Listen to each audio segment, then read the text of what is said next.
I have you now.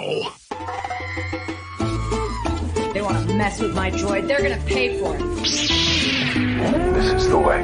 You may fire when ready. Blow that piece of junk out of the sky! The way you're fighting, you wouldn't have lasted long. Hello there. Kenobi! The ability to speak does not make you intelligent. Jorah Sabaoth is just like the worst person. He's exactly like that one guy that you know, and I don't have to say any more than that because I know that you're sitting in your car, you're at your desk, you're in your bathtub, wherever, and you're imagining this person that you vehemently dislike. And all I have to say is he's just like that guy that you don't know because he is just like that. Whomever you're imagining, if they had the Force, that's who Jorah Sabaoth is. So if you can't tell from this little intro, today we're talking about the novel Outbound Flight by Timothy Zahn, where Jorah Sabaoth is the main character. This book was originally released in 2005, but it's been republished as a part of the Essential Legends collection. And this particular print's going to be available on December 19th. But we were able to get it from our friends at Random House Worlds. Thank you for sending us an advanced copy of the audiobook so we could review it. And so I don't think I'm going to spoiler tag this episode since it's an 18-year-old story. If it's old enough to be drafted, then I think that it's okay that we don't mark it as spoilers. But suffice it to say, if you are going to go read Outbound Flight and you don't want it to be spoiled, we're going to be talking throughout the entire episode, despite the book coming out next week. I really enjoyed this book. It was my second read of this book. I read it sometime in the late 2000s, and now I've listened to it narrated by a friend of the show, the always engaging Mark Thompson. And so I really enjoyed it. We're going to have a lot of discussion. And speaking of the show, if you're new around these parts, you're in the right place for Star Wars breakdowns, news, and commentary. We are the Star Wars Station, and I am Carter. I say we because I'm not the only one who got to sit down and give this book an early listen. Put your hands together for the Jedi jerk himself, Colin Archer. Yeah, man, I really love this. I really love, I'm so used to listening to Mark Thompson's audiobooks.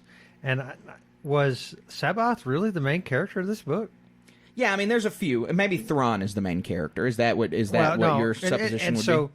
And so, yeah, that's the main point of discussion. Let's jump right into it. You know, this Outbound Flight. The premise is that Sabaoth is leading a mission outside of the galaxy.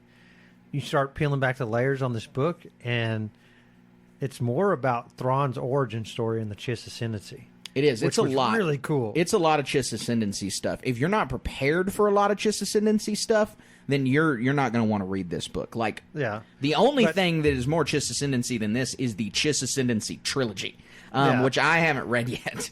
I think that if you will be really gratified if you've read that trilogy, though, and you read this book, because there are characters that are introduced in that trilogy in canon that get their start in this book here. Right. And I really loved those aspects of the book. I really loved all the aspects that had to do with the Jorah Sabaoth and the Outbound Flight.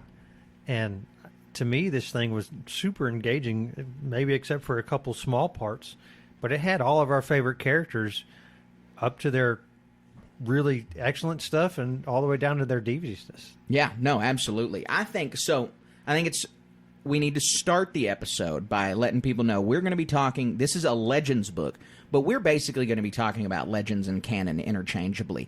How this Thrawn character may relate to the Thrawn we see in Ahsoka, who is the canon Ahsoka. That's fair game for us to talk about. Right. Timothy Zahn, he's a consultant on these shows. Yeah, exactly. So so many aspects of what Timothy Zahn's vision is going to be in these shows. Exactly. We are not supposing that these Thrawns are the same people, because they're not exactly the same characters. Some of their backstory is different, but the parts that can inform our understanding of Thrawn between Legends and canon as one character, we're going to be talking about that.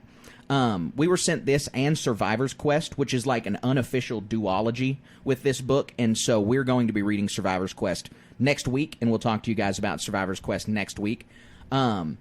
I'd read Outbound Flight before, like I said at the top of the show. I've never read Survivor's Quest. It's going to be the 73rd Legends book that I've read. I went and counted after we got these books.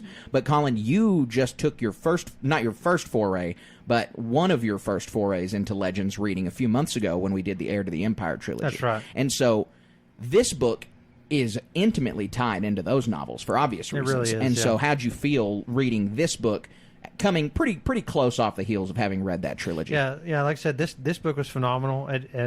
You can definitely tell it's like a younger sibling to Timothy Zahn's earlier works, and it's a lot of fun. It's this book is a step back from the Thrawn trilogy as far as the linear universe in the Star Wars universe, the linear time.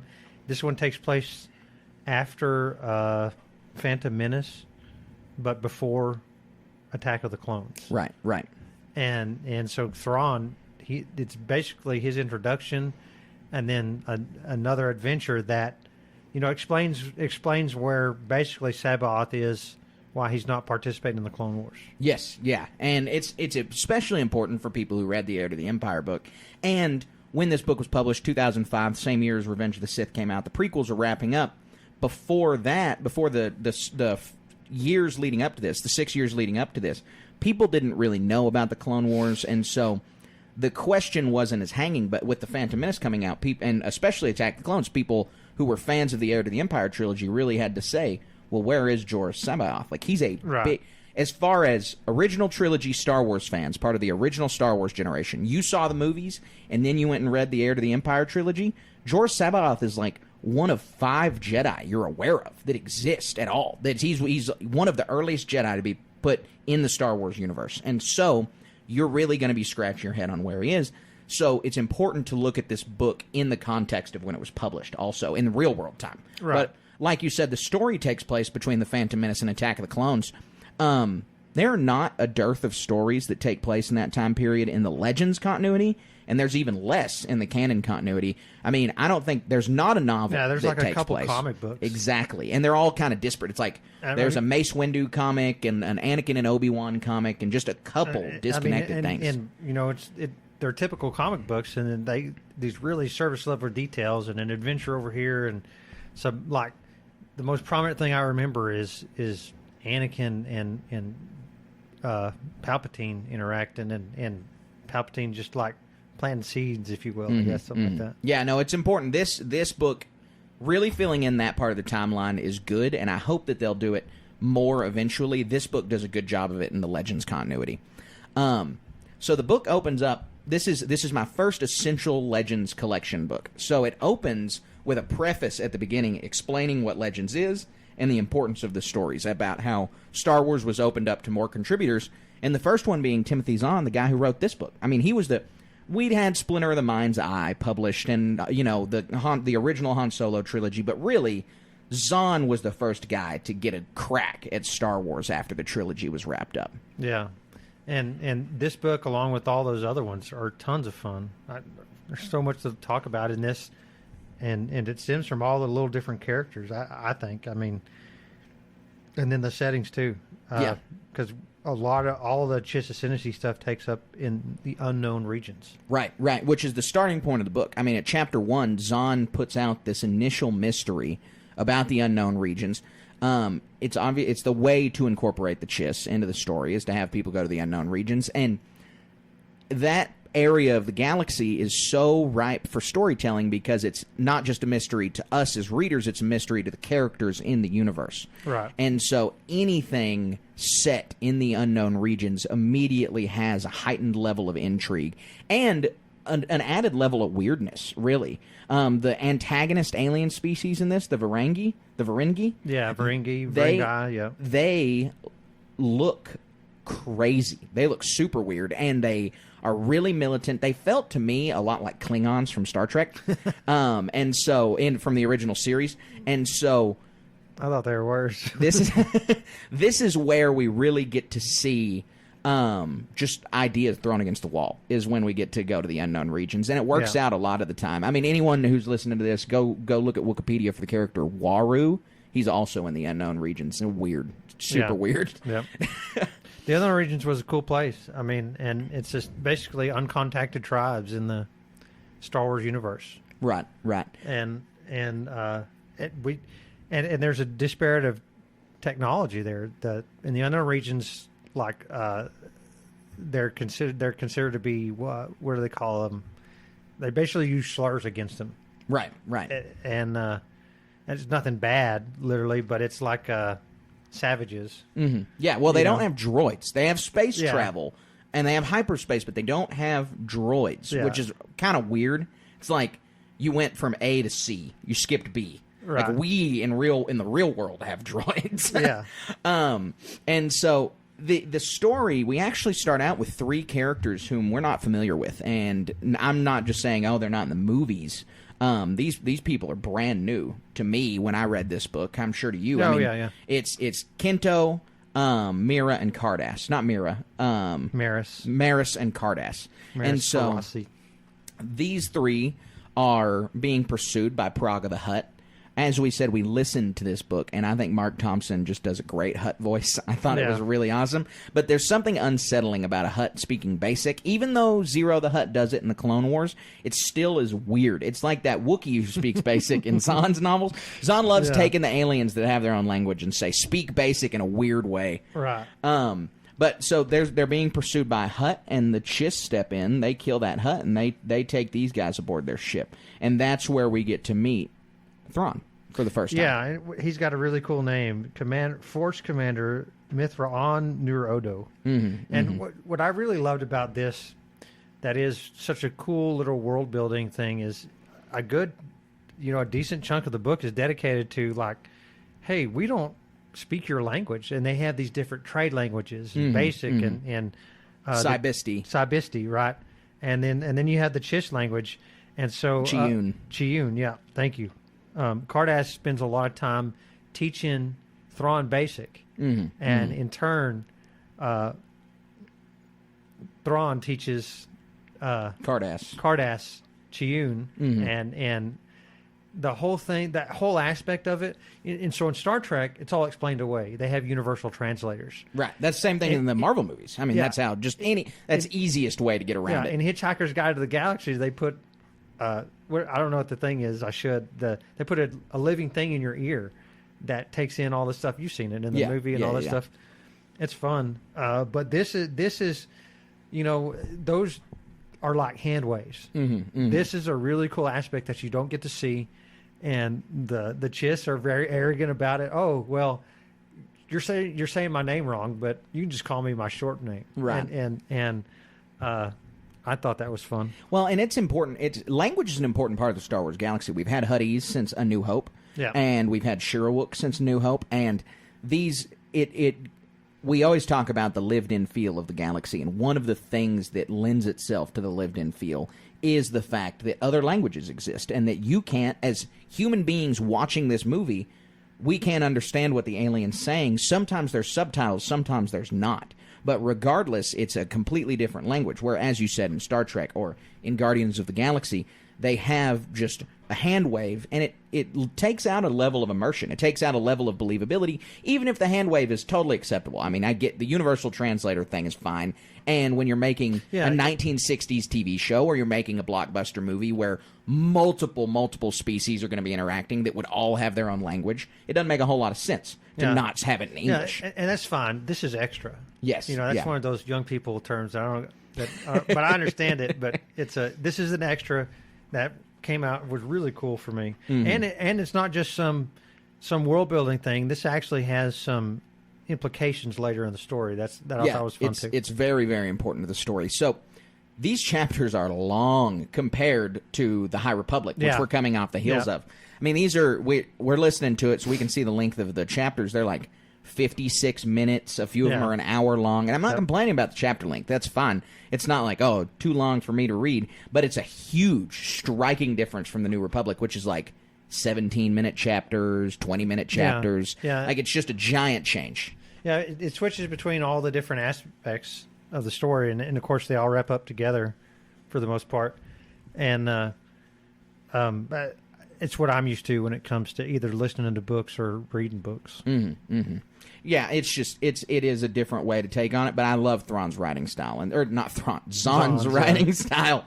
So we said that I think this was the first time we encounter the Chiss Ascendancy. That was actually not true. Michael Stackpole got to introduce the Chiss Ascendancy in the New Jedi Order Dark Tide 2 book in the year 2000. Stackpole and Zahn are really, really good friends. Okay. And so there's a forward in one of Zahn's books about Stackpole. And so we've actually seen the Chiss Ascendancy mentioned before, but this second chapter of the book is where we get the big piece of information of this is what the Chiss are, this is kind of where they work, and more is revealed throughout the book. But this is where we get, just like the characters in the book, our base level introduction to the Chiss Ascendancy in this part of the galaxy.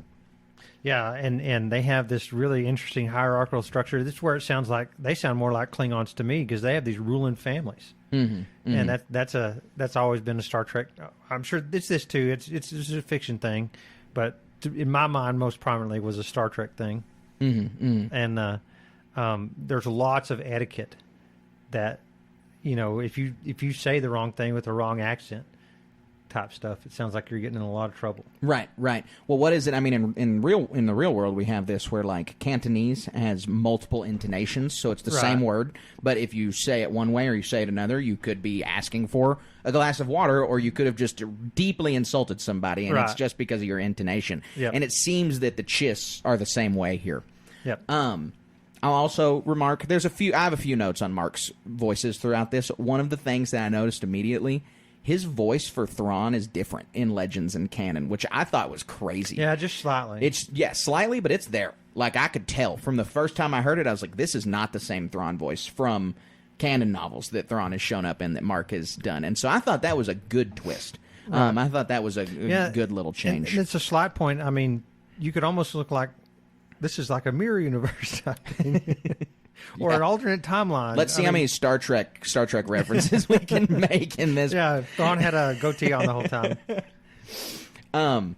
So the last thing I'll say is that in Chapter 2, we really get to know Cardass, the character who we follow a lot in this book. Yeah, Cardass is the Pelion stand-in. He is. But he's also the Eli Vanto stand-in, the very clear parallel to Eli Vanto. I don't know who that is. You read the Thrawn comic book. He's the other character in it. Eli Vanto is the Imperial officer who's assigned as Thrawn's attaché and translator throughout the Thrawn novel that's canon, the Timothy Zahn canon Thrawn novel. And so he rises with Thrawn. Vanto is pretty enraptured by Thrawn's intellect and how masterful of a tactician he is. And Thrawn's always imparting wisdom and lessons on him, a little beyond Pelion, in that Pelion exists for exposition, and Thrawn seems to take more. He takes a liking to both Cardass and Eli Vanto, but he seems to take a bigger liking to Eli Vanto, where it's very similar to like a father-son relationship almost, in an instructing way. Yeah. And so Cardass has a lot of similarities here. I can pretty much see the cogs turning in Zahn's mind on Cardass and Vanto are nearly the same character. Well, and Thrawn tests all these characters that we first meet. I mean, they visit the pirate ship, or raider ship, whatever they call, and the treasure hoard that they have, and they're like, well, and Thrawn's like, tell me what's going on here. And Cardass is able to nail the situation exactly that the other two just couldn't.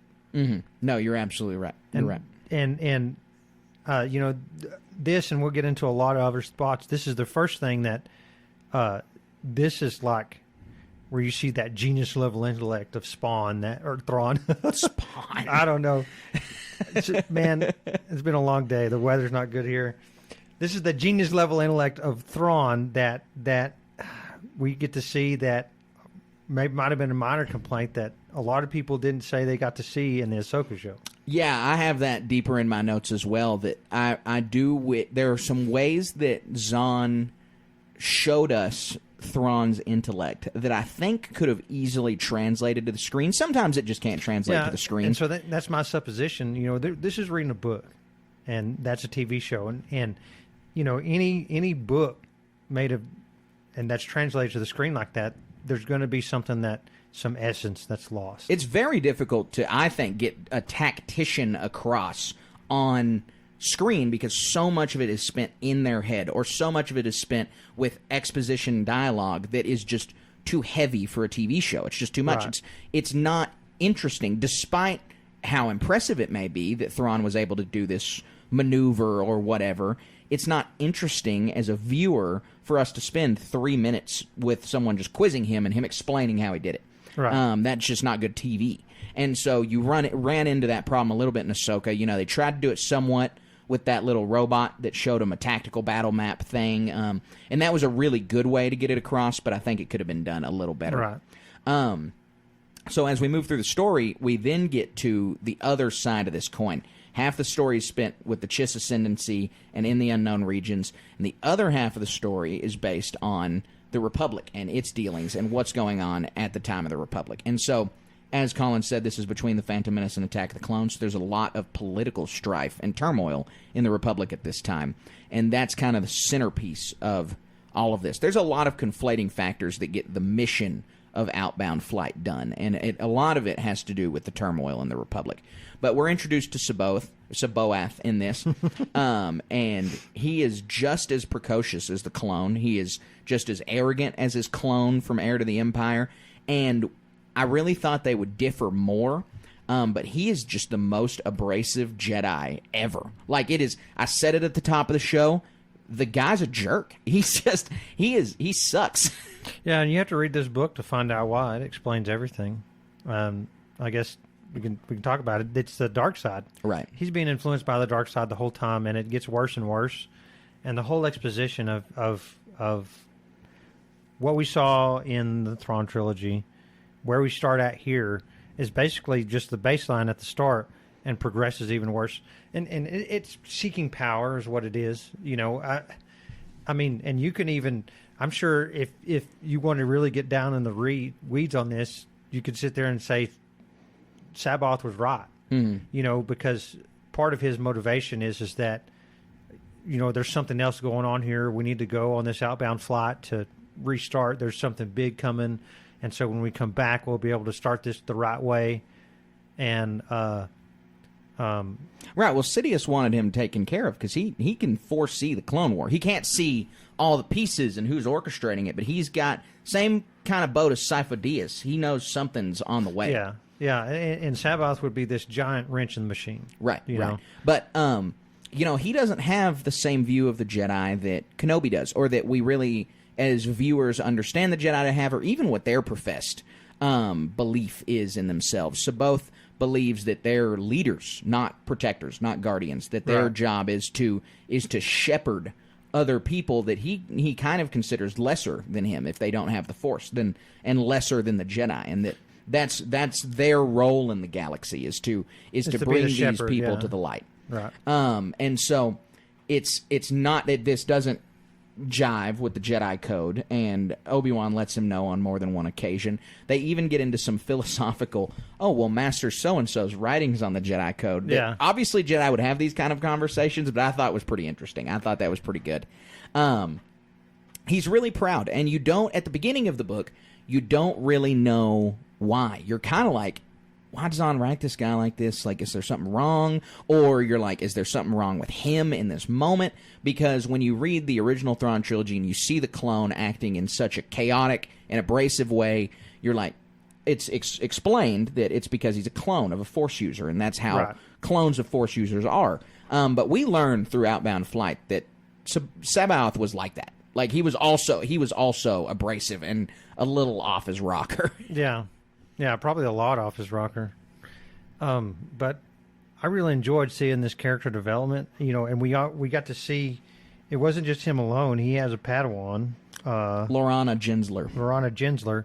So there's a contrast there of you have that Padawan master relationship, and it's contrasted with the Obi-Wan Anakin throughout the same book. Right. And everything about this is, you got this really hard, abrasive guy who's a hard line with his own way, contrasted to Obi-Wan, who's a hard line about the Jedi way. Right. And this contrast is really fun. It is. It's good. So we start with the Republic with Sabaoth in Palpatine's office, kind of wheeling and dealing, trying to get Outbound Flight done. And Palpatine wants him to go on this mission so Palpatine will help him kind of get Outbound Flight pushed through the Senate. This is quid pro quo, obviously. I mean, that just is what it is. They're even discussing it. They're like, isn't this... Lorana's like, this is wrong. Right. And I really liked it because we don't ever see, and I just don't think it comes up too often, the corruption on display in the Republic. Even in the Clone Wars show, I didn't feel like it got touched on that much. You always have characters in the prequel movies, in the Clone Wars TV show, saying there's so much corruption in the Republic, but we don't really get a ton of it visibly. Like, we do get it some. I'm not saying it doesn't exist at all, but with Rush Clovis, for example. But we don't spend a lot of time understanding how corrupt the Republic actually is, and so scenes like this really give us a foundation of this is how their government works, which is bad. That's wrong that this is how their government works. Yeah, it really is. And I agree with you. It was a lot of fun because as that story progresses, you find out that all of this is another one of Sidious's machinations. And peeling back the layers, which we're going to talk about, is so cool. Well, I mean, I got so much out of this. Because this book just progressively, and you're like, oh my gosh, this guy's so evil. Right. You have one of his, Palpatine's the king of these convoluted plans. He has his, I don't want to say servant, because that's definitely not the right word, but the guy working for him, Doriana, answering to him as Palpatine and answering to him as Sidious separately, and Doriana does not know that they're the same person. Yeah. So he serves his Sith master, and Doriana thinks he has the wool pulled over Palpatine's eyes. That I'm working for the Chancellor. I'm in the Chancellor's office. This Sith master now has access to the Chancellor's office because of me, and he's actually serving the same person, and he just has no idea. Yeah, it'd be funny if these characters had cell phones. Like, hangs up and then pulls out one phone. Okay, hey, yeah, we'll get it. And then the other phone, his pocket starts ringing. It's like, oh no. It's funny, but it's also really interesting because of the way that this Doriana character is played by Palpatine and the way that Palpatine sets him up throughout the movie. You can kind of see how it was necessary that he believes that they're separate people.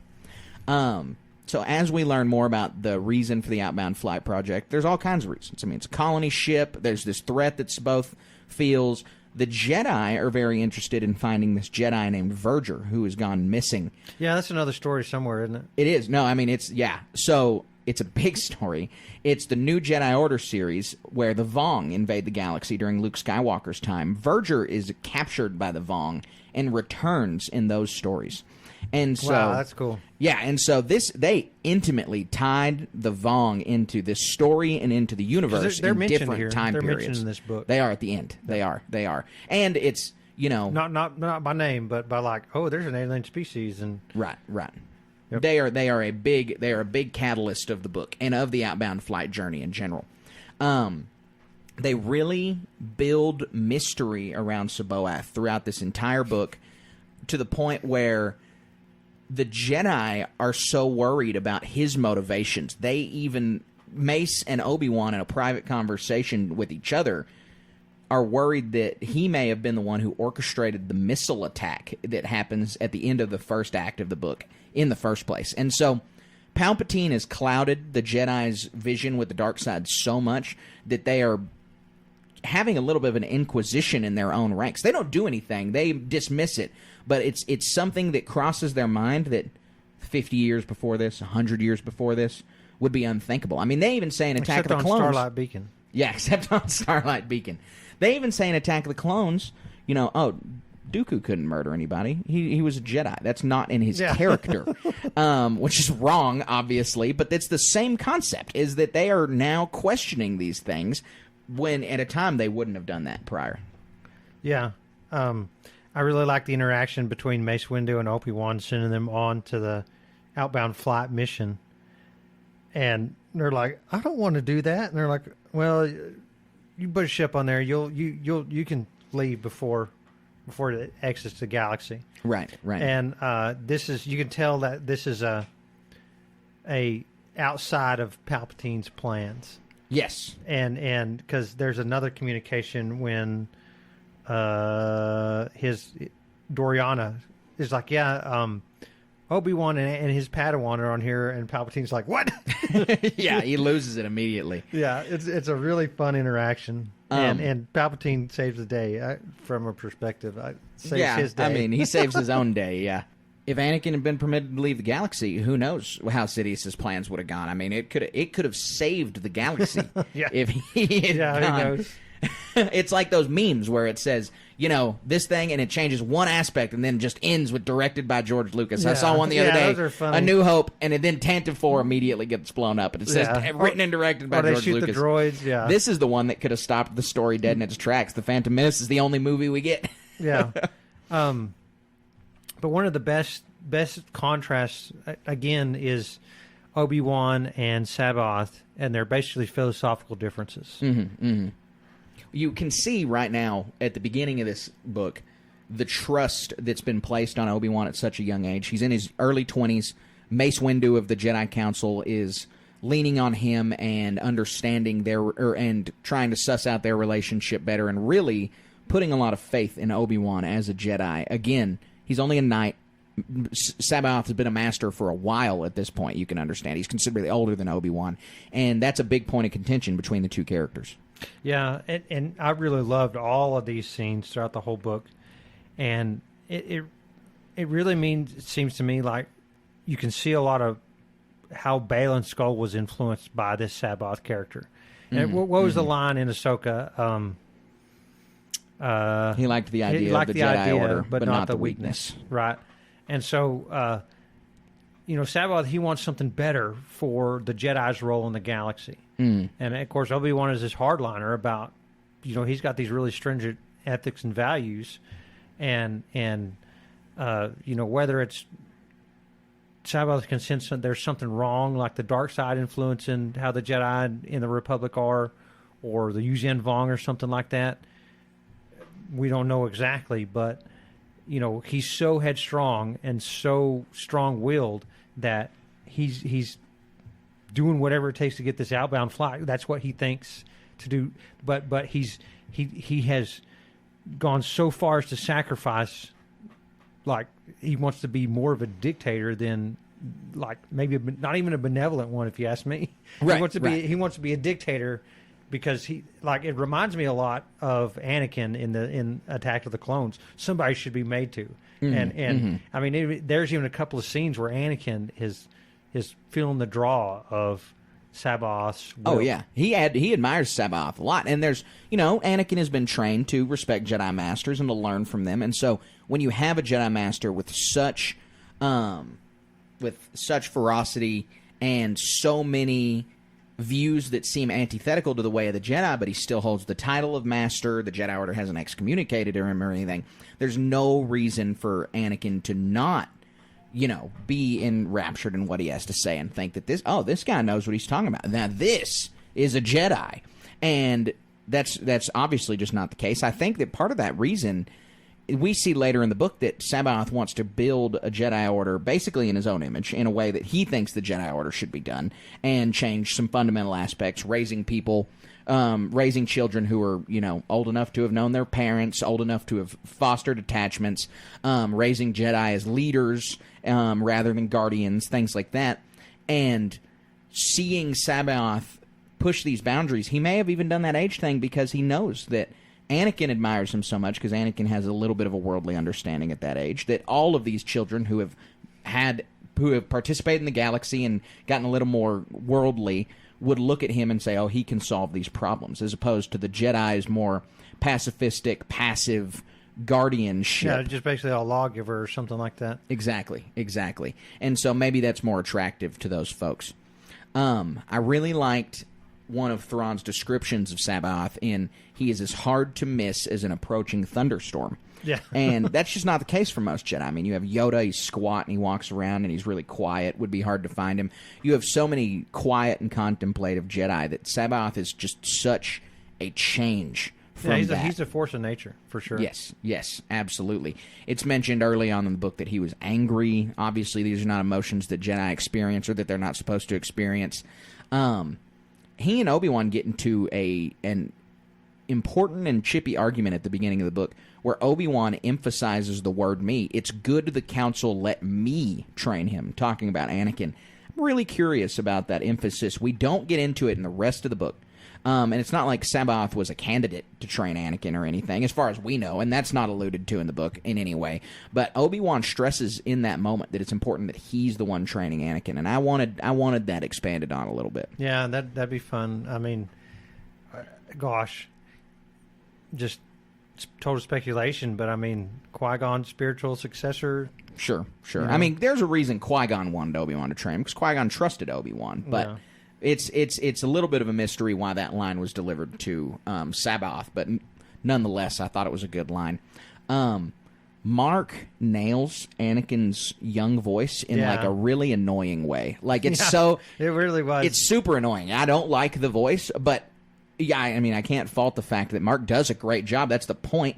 He's like 13, 14, I think, right here. 14, he said. Like it makes sense that he's going to sound like this and be super annoying, but golly, it gets grating at some points. Yeah, I don't think there's a 14-year-old who exists that isn't annoying. Yeah, that's probably true. This is probably my favorite joke I've ever found in the Star Wars universe. Was printed in Chapter 5 of this book. Are you ready for what that joke was? Me. They eat at a restaurant, and this restaurant has a triple Porkin rating, like a Michelin star system for the galaxy, named after Jack Porkins, the overweight X-Wing pilot from A New Hope. And I laughed out loud when I heard this. I think I was listening in my office at that point, and I just belted out laughing. It was so funny.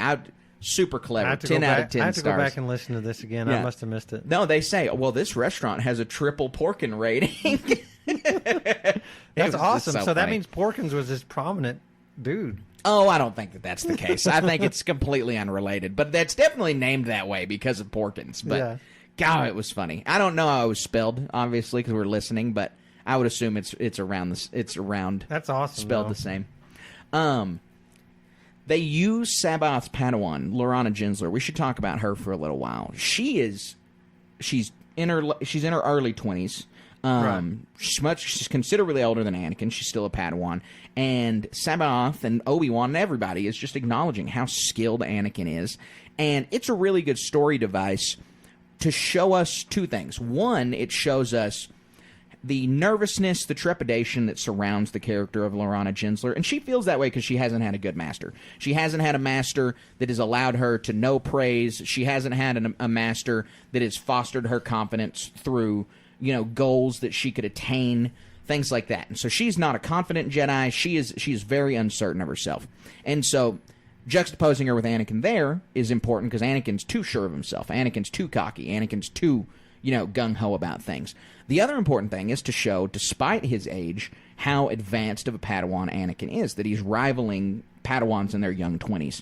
And so I thought that just as we're going to keep saying a story taking place in this timeline is very important to see using his comparison to other Padawans to show just how special Anakin is was an important part of this book. Yeah, there's that aspect of it. And Gensler, I really like this character. I can't imagine how frustrating it would be. Like, Padawan to a knot, that's a whole coming of age aspect. And the later and later that takes place. I mean, you talk about angst. Oh, my goodness, that's got to be a terrible feeling that if you're not, like, what happens to a Padawan that can't pass the trials? Right. Right. And I mean, do you just get to go work in the library? Yeah, I don't know. You just keep trying again. There's 65-year-old Padawan somewhere in the Jedi Temple. Like if you're talking about, like, lawyers have to pass a bar exam, and there's a lot of aspects to that. I mean, you can take it as many as you want, literally, or if you're employed by a law firm, like you're part of this prestigious organization, they only let you pass it so many. I mean, like. There's other examples. There's one of a youngling that Yaddle was caring for in the High Republic books, and she was just exceptionally gifted, and it made her exceptionally arrogant. And so capability doesn't correlate to competence. Right. And so Gensler would sound. She seemed like this extremely competent, especially you see as the book progresses, right? but she seems like she's got this Sabaoth ball and chain on her, for one, and then she might not be as capable with the Force as others are. Right. But that's really just a misnomer, because once Sabaoth is out of the picture, she's able to, like, her shackles are broken, and she's able to really shine. It's a fun character development. Yeah, no, it is, and she has a really good wrap up in this story, and I was pretty endeared to her character throughout it. Right. So they're sent to the planet Barlock so he can do this negotiation, and here we learn that this was all a setup by Palpatine. Doriana, his servant, just serves to show us how tight the web is that Palpatine has spun, and we also get Thrawn around this time in the book contemplating the preemptive strike that eventually gets him exiled, and the concepts in the Chiss Ascendancy that lead to Thrawn saying we have to do preemptive strikes, and the Chiss just saying that's not something they can do. I want to expand on this just a tad, because this book came out in 2006, right? 2005. Okay. So in this book, literally, who was the aliens that they're having trouble with here? Oh, the Vigari. Vigari, right? They use human shields, and literally what they have on their ships is these plastic bubbles that they put slaves in, so that whoever wants to take a pot shot at their ships they're forced to murder somebody. Yeah, they're killing innocent people. Because these are non-combatants overtly, right? And so this can get into another really deep philosophical discussion. Was like, you have a force who is overtly evil in their actions and deeds, right? In morals, all these other stuff.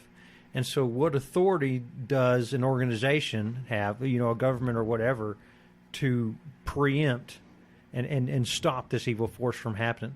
We're lucky in these Star Wars books that whoever's the antagonist is overtly evil. There's not some weird question. There's not some corrupt system propping these people up and going to get them out of trouble or something like that. Or something that is like, there's these overtly people who are doing bad things, but in the circumstances of the story, whoever's writing it is makes them endearable somehow, right? And so in real life, what was going on was a war against some bad actors in the Middle East who are using some human shields in some cases. And so I really wonder, I wish we could quiz Timothy Zahn because this book get to be pretty old now, I feel like. 18 years. Yeah, that's God. It can don't be say drafted. It like that. You could have lied to me next time when I asked that question. But my point is like, what influence did these real world politics have on something that was going on here? Right. And I don't know if we need to get into that on a Star Wars podcast, but like, what I see a lot of these authors is putting these real world problems in their own creative spin on it, and what they would put in their characters into these things. Right. And so like that's what we did at the time. It was years before this, but America executed a preemptive strike. And there's a lot of debate over the ethics and morals of that. And it's a fun discussion. I mean, it's obviously more black and white of what's doing, but this Chiss Ascendancy is asking these same questions that happen in real life. And so if you want to challenge yourself of, like, how this person answers this and what your answer would be, here's perspectives. And so it's going to be far-fetched a tad, because we're talking about space aliens. Right. And you can easily point a finger, but in real life, it's not so clear-cut and dry. Well, yeah. This helps us figure it out just a little bit. No, that's an important take, because Star Wars has always been the home for this kind of political commentary. I mean, George Lucas's movies are very political, and he has his own personal political opinions that are in those movies. Right.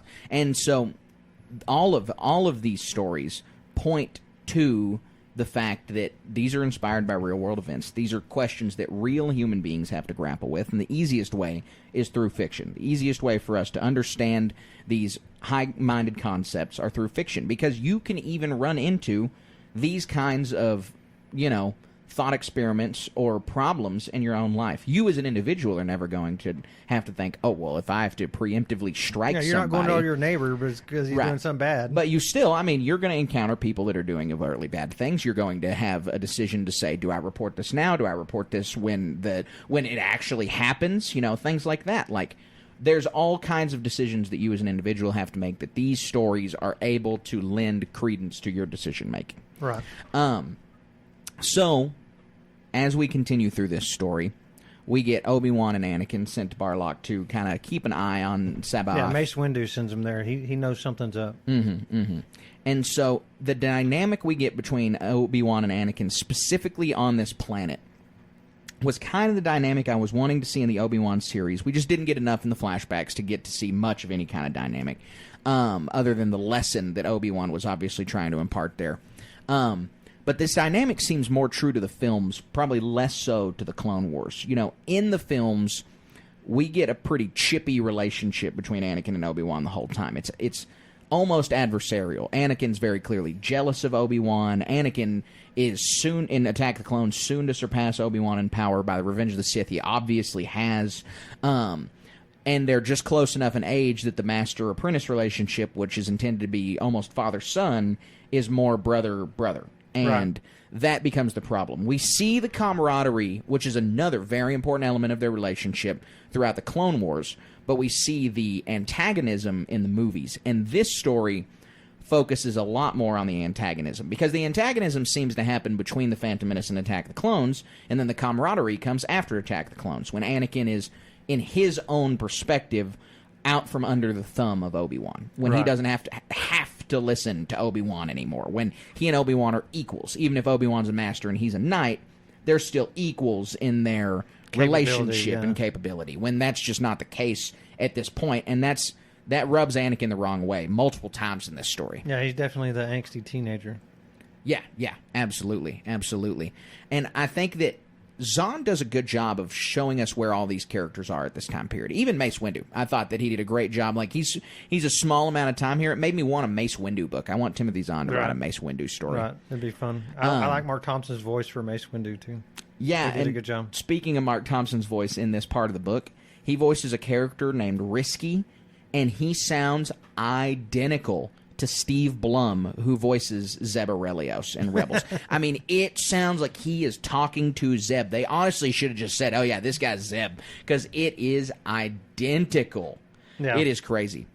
Also at this point in the book, Thrawn first learns of the Jedi, which for him, this whole 3 months is very character-defining for him, because Thrawn obviously runs into the Jedi in the Heir to the Empire trilogy when he has to fight Luke Skywalker, when he engages with Sabaoth. Thrawn's big weakness is always, in every story, the Force. He doesn't really know how to contend with it. Well, this is also his first interaction with the Force, comes later in this story. Right. And so these concepts getting introduced to Thrawn really change the way the guy thinks. You know, he thinks on these 3D tactical military planes. He's very reasoned, and he has a lot of intuition. Yeah, the Force throws that kind of stuff out the window. Yeah, he's able to... Physics is real. It exists, like a scientific physics perspective. And the Force and magic and other stuff is antithetical to that. Yes, it is. It absolutely is antithetical to that. And that's an important part of his character that we get to see built up right here. Right. I have in my notes right here, you said this exactly what I was thinking. Anakin seeing Sabaoth perform like that is where he gets the line in Attack of the Clones. Then they should be made to agree. Because it is. It's just so, it's right there. It's the whole, watching it, this book makes you feel like Anakin's interactions with Sabaoth are essential to his character in Attack of the Clones and Revenge of the Sith. Like, it makes you feel like this is where the seeds were planted for Anakin's skewed perception of what a Jedi should be. Yeah, it changed, because Jedi they exist in the fabric of the Republic. And Sabaoth, especially, and what Anakin grows into, is a grotesque authoritarian. Yes. And it's obviously in a very bad way that they have arrived to these conclusions. Very bad way. And so Very bad way. So we continue to move through that part of the story, and we see that there's a missile attack, which I thought was very unique. It's not a bomb. It's not a droid. It's not a droid. It's not someone rushes in there with a blaster. These citizens, these average people, have constructed a missile that is going to attack these negotiations. Well, the missile attack rattles the two parties so much that Sabaoth is able to just force them to agree. He just says, this is what you're going to do. Yeah. Because of this attack, they're so rattled, it just goes off without a hitch. And now Sabaoth's the big old hero. He is a hero of the Jedi for settling this negotiation. And the whole thing was a Palpatine machination, a Darth Sidious machination. You know, the missile, if it would have gone off and killed everybody, that would have been a win. Mm-hmm. And if it didn't, now he gets what he wants, and Sabaoth gets to go on the Outbound Flight. Right, yeah. And then he's out of Palpatine's hair. Yeah. So we keep moving through the story, and we go back to the Ascendancy. We meet Thras, Thrawn's brother, and Arlani. These two characters, I have not read the Thrawn Ascendancy trilogy, like I said, but these two characters are a massive part of that trilogy. Oh, yeah. So if you've read that trilogy and you haven't read Outbound Flight, you got to come see where the characters originally came from, where the ideas were spawned, because this is where they both first appear. And I got to be honest, I don't know if I'm going to like these Ascendancy books, because the Chiss politics part of this really did start to drag for me. It may have been my least favorite part of the book. Yeah, I agree with you there. Like I just am not invested in what happens in their little sector of space. Yeah, and considering what else is going on, the perspective changes from Outbound Flight, what's going on in these 6 dreadnoughts, to the attack force that's going to try and stop them, to Obi-Wan, to Thrawn. And so when this stuff drags on, and when you really want to know what other stuff is going on, it's like, get over this. Yeah, it is. It may be, to your point, it may be where it's placed in the book, but it breaks up that action that was just happening with Obi-Wan and Anakin, and that we're really intrigued by with Star Wars, as Star Wars fans, because of how much it's informing the films. Where the Chiss Ascendancy is just its own thing. I mean, it could be, you could take the concept and it's its own sci-fi universe. Doesn't even have to. It could be wholly disconnected from the Star Wars story. Would not change a thing about the films, and the films wouldn't change a thing about how they operated. And so, it's just when you're looking for Star Wars, that part feels a little bit of a lull. But I think it's just its placement in the book. So after Sabaoth is this successful negotiator, Outbound Flight's approved, he's going to go on it. He expects his Padawan, Lorana Gensler, to just come. She's no longer his Padawan. She's been made a knight. And so she thinks now she's going to get to do what she wants. And no, Sabaoth wants her assigned to Outbound Flight, which is crazy because it's your life. I mean, you're gone. You're leaving the galaxy. You're not coming back. This is a colony ship. Like, they say they're coming back later at the end that we'll be back. But I don't even understand how. And Sabaoth has no intentions of coming back except with a fully ready Jedi Order to fight whatever they need to. Yeah, and I felt kind of bad because even though she's a knight, she's still under Sabaoth's thumb. Yes, yeah, it is sad. I mean, you feel for this character throughout the whole book, and it basically just doesn't get better for her, which is unfortunate. You have her, though, she's wrestling with this. She doesn't want to go for obvious reasons. If I say, hey, me and 15 other people are taking this trip to China, you're coming with me, never coming back home, we're leaving next week. You're going to be like, I don't want to do that. And I'm going to be like, well, I'm sorry, your bosses said you had to, so you're coming along. Yeah. And that's just, you can imagine how you would feel. Now put that on a galactic proportion. Right, well, extra galactic. Yeah, extra galactic. So then we have her, just kind of thinking and ruminating on this in the Jedi Temple, and she comes across a person who works in the temple. And this part, so we've recently read The High Republic. We recently read Phase 2 of The High Republic, and we've recently read Rise of the Red Blade by Delilah S. Dawson, a canon novel about one of the Inquisitors. Well, this is like if you mashed up two concepts from those books. And I know both of those books came after this book, so it's not that way. This book came first. They may have gotten these ideas from that. But when I saw her speaking to this person in the Jedi Temple, and then it turns out, he is Lorana Gensler's brother that was jealous of her because she got chosen to be a Jedi, and he felt like she outshined him even when she was no longer around. Well, she was the favorite even after she's gone. Yes, exactly. And that's got to be heartbreaking to a child. Yeah, it's got to be terrible. Yeah. Oh, your kid that's not here you like better than me. You didn't even know the kid. You knew it as a baby. Yeah. What if she sucks? And so she meets this brother. This is what seals the deal on her going on Outbound Flight. She's like, there's nothing in the galaxy for me. Really just breaks her. She's really distraught. But it's like you mash together the agent that was placed in the Jedi Temple to talk to Iskatakaris in Rise of the Red Blade with the mother's sister and Olivia Zeveron just smashed together in those two stories. I even wrote in my notes, I said, real Olivia Zeveron moment when she meets her brother. And again, I know Outbound Flight came out first, so it's not really, but those two books are fresh on my mind. I mean, we've read them both in the last 6 months. Yeah, that was a neat interaction, and I felt sorry for the brother because he says the parents lost their job, like they worked in the Jedi Temple. I mean, and when's the last time you heard of a Jedi coming from Coruscant? I mean, that's got to be rare, even still. Yeah, Qui-Gon is from Coruscant. Okay. Qui-Gon's a Coruscant native, as far as I'm concerned. But it is, I mean, well, how rare can it be with the most populated planet in the galaxy? Yeah, I mean, if you're casting a net, maybe the percentage-wise, Coruscant is the one that has the most Jedi. Yeah. I don't know. Yeah, we have no idea. That's just like demographics. We need them to do a demographic study at the temple so we can read that data. I think one part it talked about in this, how like you could submit your child for testing. So and that testing would, I guess, your midichlorian count or whatever, and it got to be the same thing Qui-Gon did in the Phantom Menace. Yeah, and so which is, I don't know if it's been overtly retconned or anything, but the Jedi can just sense that now. I guess they got people working in the temple reaching out, finding maybe they have a Jedi Cerebro out there finding Force sensitives. You know, midichlorians were so contentious when they came out, and George has gone on the record to say it was just a device for me to show you and prove that the kid has a lot of the Force, like that he's very powerful. Like it was just a narrative device. It wasn't meant to be these little cells and just build all this science into the Force. It was just a narrative device. And he said that when the movie came out.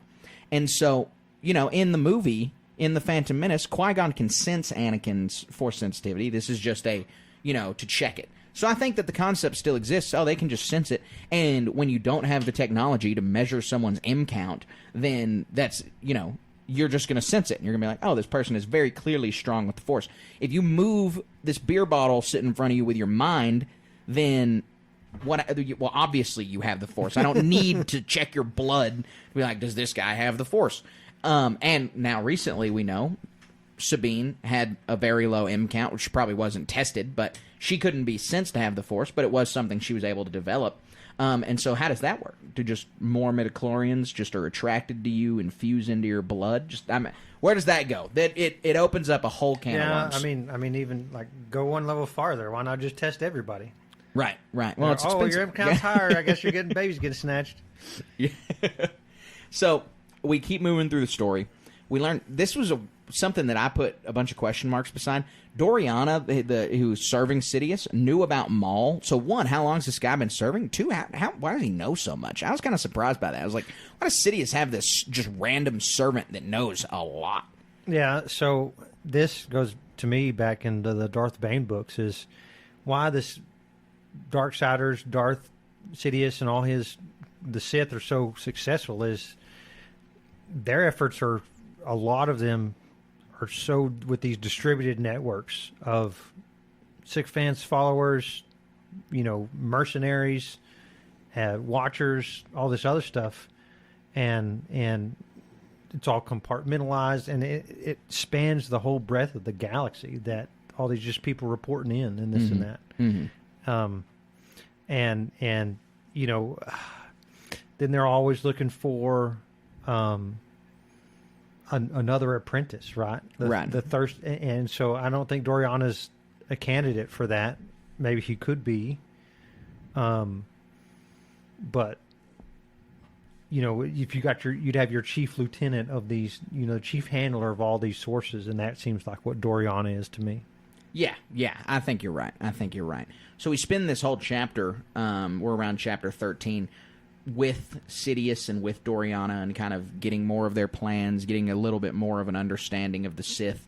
And what we have here, we always talk about how one of the things we really, really enjoy about these books is that they're fully produced and that there's music and that, they have sound effects and everything else.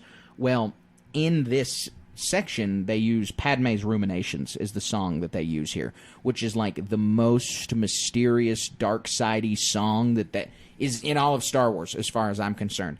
And it was just so well placed. Yeah. I think the people who are in charge of placing the music of scoring these audiobooks, they can really hit the nail on the head. That one I feel like is easy. I think they have a sticky note on their desk that says, if dark side thing is happening, use Padme's Ruminations, because it's always that song. Yeah. And it's always very good. Yeah, I agree. We'll play a clip of this song right now for you guys, just real quick, just so you understand what we're talking about.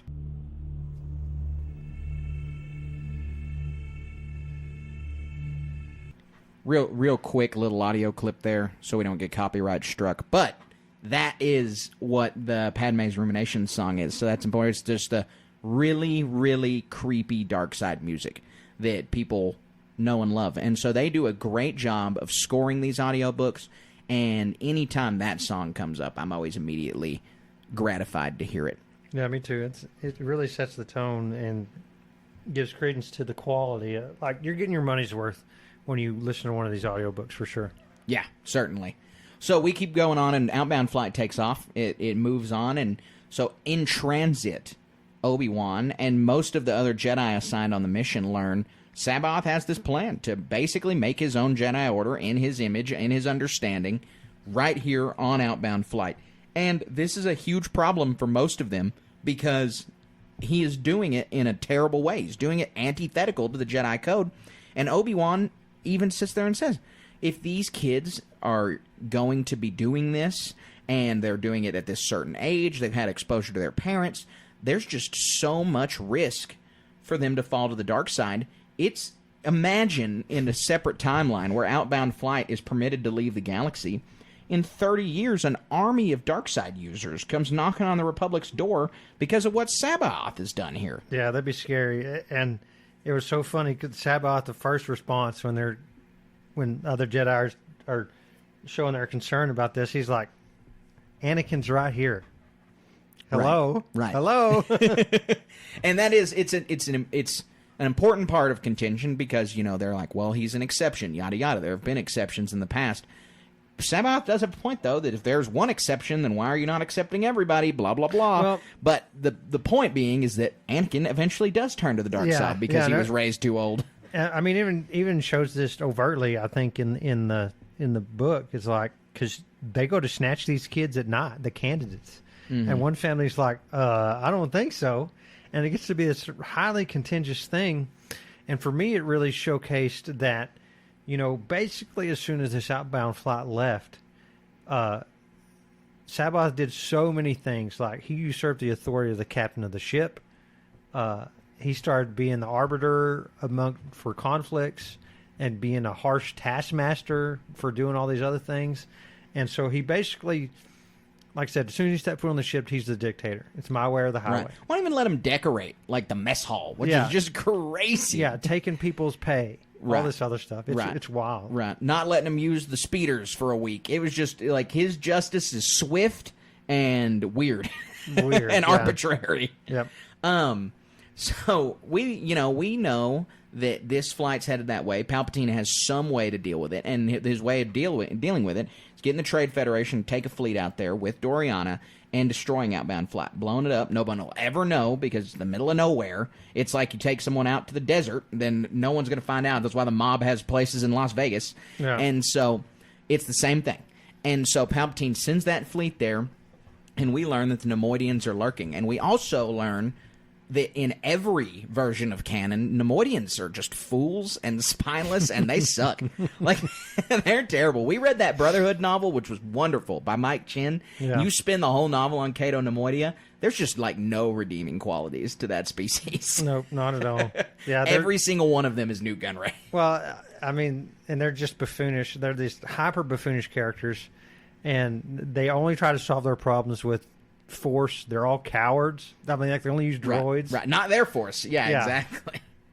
and like ham-fisted Force. But that's why they're so easy to manipulate. That's why Palpatine has them under his thumb, because they complain in this book, we were betrayed by Sidious once, blah, blah, blah. And then Doriana's like, yeah, but you haven't been prosecuted in the courts, yada, yada, yada.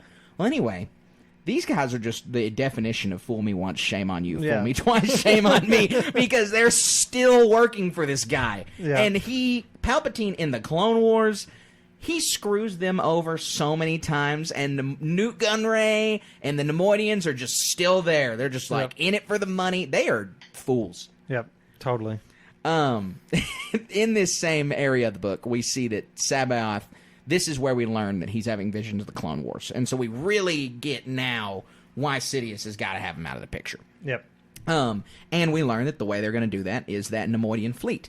And we also see Thrawn encounter this Neimoidian fleet. Thrawn encounters this Neimoidian fleet. Coolest scene of the whole book, if you ask me. Yeah, I absolutely agree. It's super similar to scenes in the Thrawn novel, the canon Thrawn novel, but regardless of that, because Thrawn faces Vulture droids in that as well, but him getting to go toe-to-toe with Trade Federation droids and Trade Federation ships, you see how artful of a tactician he is.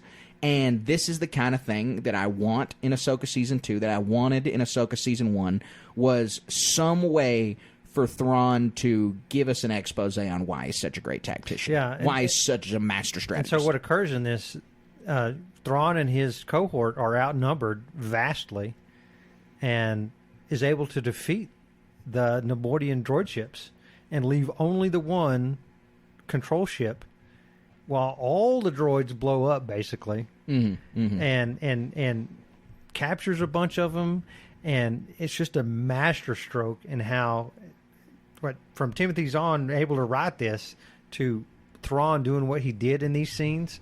If anything, pick this book up for this right here. It was so cool. Yeah. I always think, so Zahn's obviously a master at writing Thrawn. You've got to be really creative to write Thrawn, because you've got to have ways to say this is how great of a tactician he is, and you can't use the same trick over and over. Well, I want to know, is Zahn really good at chess? Like I want to go play Zahn in some game. Is he also a great tactician? Because he's got these ways of describing and thinking about Thrawn's tactics and going from point A to point B, unraveling these mysteries in a way I could only dream of. Yeah, maybe he plays Warhammer 40K. Oh, yeah, you think so? So we learn at the same time that this timeline is only 3 months, which was a little, not odd to me, but I was surprised to learn it's been 3 months. Yep.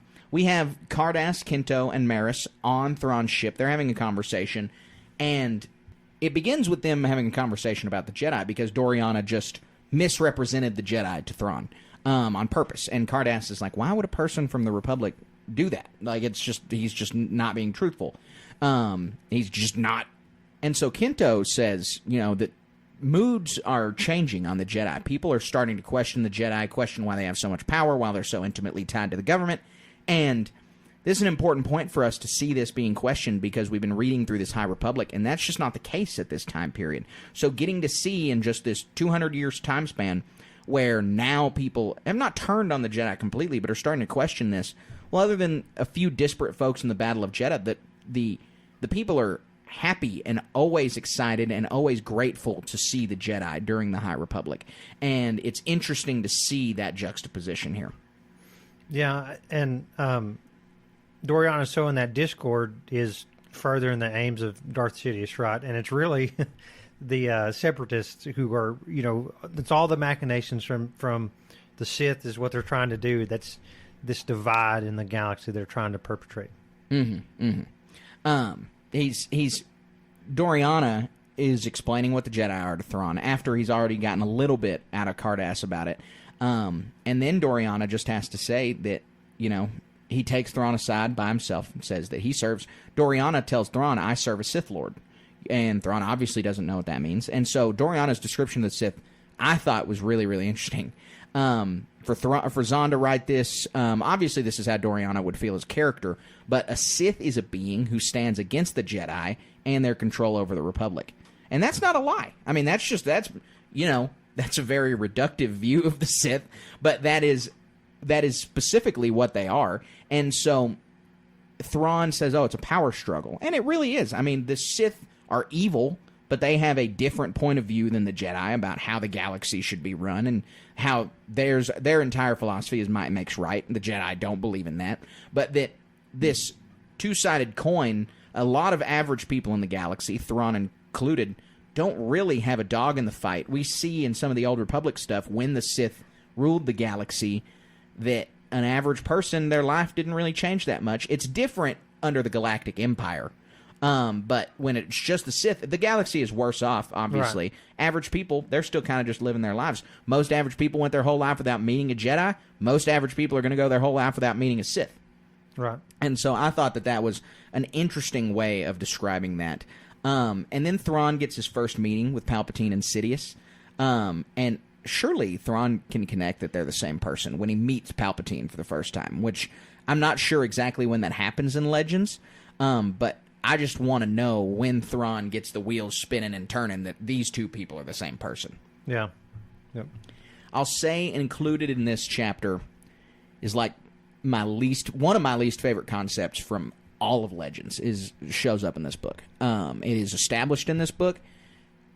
Timothy Zahn, one of his favorite hobbies is justifying the actions of bad guys. He did that with Thrawn in a huge way in these canon novels. A lot of people have complained about how Thrawn is essentially an anti-hero. A lot of people love it, too. Yeah.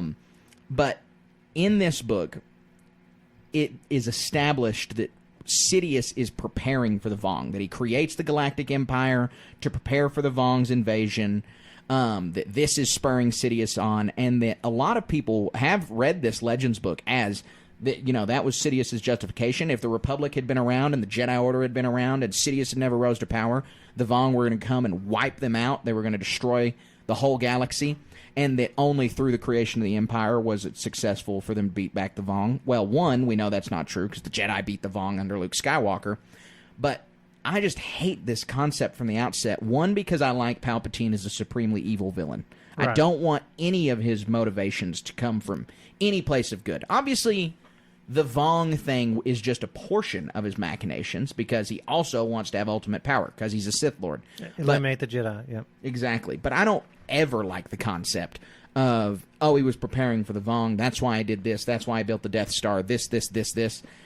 No, it's just, that is not entertaining because it makes Palpatine too gray of a character. Yeah, and we have like said they're redeemable somehow. Exactly. We've said so many times that there are gray characters in life. There are gray moral decisions in life. There are also black and white moral decisions in life. Let's not get rid of all of our purely evil bad guys because they need to stick around. Yeah, I agree. I do think it's an acceptable way for why Doriana or an average person in the galaxy would want to support the Sith regime or would want to work for Palpatine and how he can goad an unwitting person into supporting him. I mean, that makes total sense to me. Right. And that's fine if that's Palpatine's selling point for getting those people. Yeah, but I mean, all of these sycophants are having to overwrite their morals. I'm like, yeah, okay, usually I'm going to kill everything, so let's just break a couple of legs here. Right. That's how they feel about it. And that's what they say Palpatine feels about it, but I'm not buying it, and I'll never buy it. Yep. So Palpatine at one point says, as soon as all those people die in battle, it's going to affect the Jedi in a deep way, because Thrawn's trying to understand how he can beat the Jedi in a straight-up fight. And it says, after Palpatine says, as soon as all those people die in battle, his lip twitched. And I really liked this. That was a great little 3-word sentence right there for Zahn to write, because it shows how dark Palpatine's mind is. He said, as soon as all those people die in battle, just before that said he's frowning. Obviously, if his lip twitched, he was about to draw into a smile. He held it back from himself. But that just shows how evil he is, how dark his mind is, how much he relishes in, for lack of a better term, human suffering, despite them all not being humans. Well, human suffering, but also human suffering at his hand. Right. And so it's very important for us to see this scene, and I think Zahn does a great job of writing Palpatine. I always think that Zahn does a really good job of writing Palpatine. So at the beginning of this scene, when it's just the hologram and Thrawn talking, the hologram of Sidious and Thrawn talking, Doriana's like, wow, what a great connection. I wonder why the connection's so good. It should be really crappy. Should be far away. Another little twist in the book that I'm not a huge fan of is that Palpatine is there. Palpatine shows up physically on Outbound Flight and says, hey, I need Sabaoth to go negotiate this thing. And he knows he's going to say no, and it's his excuse to get Anakin and Obi-Wan off the ship. Right. Totally fine with the excuse needed. Totally fine with the reason delivered. Everything's fine, except for the fact the Supreme Chancellor just went, I'm going to go to the unknown regions real quick in an official capacity, flew that way, got on this ship when holograms exist. Like, it just, that part was all a little goofy to me. There was no reason he needed to be there. It is, but also what that means is that he had to have engineered whatever conflict that was to draw Obi and Anakin away. Yes, yeah, it does. And so, gosh, you talk about evil. I mean, Right. and that also lends to this giant network of secret people doing evil things. Right, right. And so this Palpatine coming to the end does spark a little bit of a change in the book for me. Not a change, but I just started to realize there are a couple elements of this story that I feel become a little convoluted, and I think it's a little weighed down with how much intrigue is in this book. Like, there are so many mysteries, and so many of the characters' motivations are obscured until the very end that I think it gets a little overwhelming, because in the same chapter that Palpatine just winds up on this end of the galaxy, Cardass goes and makes a deal with the Vagari. He goes and finds them and escapes, and it's just like, it begins to become a lot. And I thought a lot about this, and this also, is this a machination of Thrawn? Because, so Cardass goes to do this thing, and he's got the battle droids on it. Mm-hmm. And so all this thing looked like some sort of manipulative plan from Thrawn to provoke the Vagari. Right. Well, it is. That is what it is. Thrawn tells Cardass at the end that he orchestrated the whole thing. This is where I overthink it a tad. I mean, he didn't know that Cardass is going to be like, oh, screw these guys. Well, that's what he says. That's why he kept saying he's his prisoner. He's his prisoner. He wanted to scare Cardass into doing that. Yeah. Thrawn felt like he got to know Cardass well enough that would be his reaction to how Thrawn was treating him. Yeah. Okay. And so that's just, the level of 8D chess that Thrawn thinks on. Well, and another, that this Thrawn is way cool. Yes, he is. So I liked the little bit of time we got to spend with the Vagari. Like I said, they reminded me a lot of the Klingons. One little thing that we glossed over just a tad is the MacGuffin that exists in this. Thrawn steals an interdictor device. Oh, yeah. From the Vagari. Yes, that is important. And that makes a big deal. That's how they were able to defeat the Trade Federation so easy. Right. it still has me scratching my head. How do you have a gravity well generator but not have droids? You went from A to C, you went from A to Y. And you skipped a lot of letters in between. Yeah, those Vagari, they're basically organic Borg from Star Trek. They just snatch technology and they don't use it very effectively sometimes, or they use it to great effect in others. And they weren't able to stop Thrawn from getting it, and he stole it, and they can replicate it and delivers it to the Empire. It's a cool little device. It really is. It is. I liked spending the time with the Vagari. As I told you, they remind me a little bit of Klingons. They seemed ruthless, but they had they seemed to have like a pseudo honor, and then that's totally dashed away. They have no honor whatsoever. No. But the scene where the Vagari leader has the droidicas, he orders Cardass to tell him how to work them. It was. I was like, oh my gosh, is this how this character is going to die? Yeah. When I was holding my breath. He has him point the droidicas and then says, tell him to fire.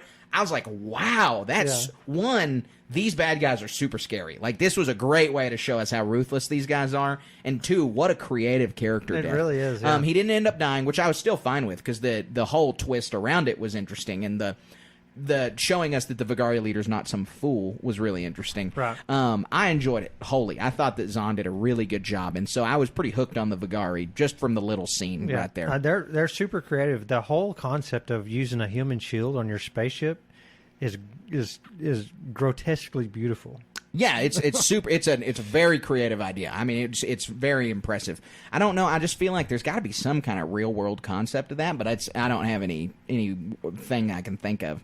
Vikings strapping somebody to the outside I know of their some ship, joke maybe. concepts, but none real world. Nothing real world. I mean, in this same chapter, we get some more interaction between Cav, the Nemoidian, and Thrawn, and this is just. He's not, I don't think he's supposed to be comic relief, but he is comic relief because how goofy this guy is, because how goofy Nemoidians are. He's just so jealous and hates Thrawn because Thrawn is so clearly a better military leader than him. And he keeps mispronouncing his name over and over and over. They don't correct it. Every other character in the book, like, doesn't struggle. They call him Mathronoroto. This guy just cannot say it, and it's super funny. I really liked it. I thought that was a good ongoing joke. Yep. So we're nearing the end of the book. We're nearing the wrap-up. The Vigari, the Republic, and the Chiss engage in a three-way battle because the Vigari come attack the Chiss. Outbound Flight's already there. Outbound Flight and Thrawn have been speaking. Saboth and Thrawn have been speaking specifically, and Thrawn tells Sabaoth about the Sith Lord. Thrawn says that, there's this threat, you need to turn around, and Sabaoth, being his arrogant self, is just not going to do it. And then the Vigari attack Outbound Flight, and they start to go down, and this is where Lorana Gensler comes into play. Well, sorry, I skipped over an important part. The Chiss bomb the bridge and kill Sabaoth because go ahead. Sabaoth falls to the dark side and begins choking Thrawn through the Force, which is just pretty amazing. The Force choke kind of comes out of nowhere. It's obviously a defining moment for Thrawn. It's his first contact with the Force, like I mentioned earlier.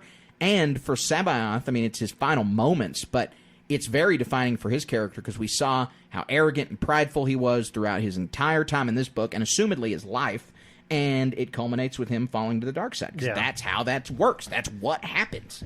This whole part is really scary. Like the sequence of events, guys, step back just a tad. In Sabaoth's arrogance, he wanted like total Jedi control of the ship's critical systems, and so he was having the Jedi train in the engine rooms and on the gunner decks and stuff like that.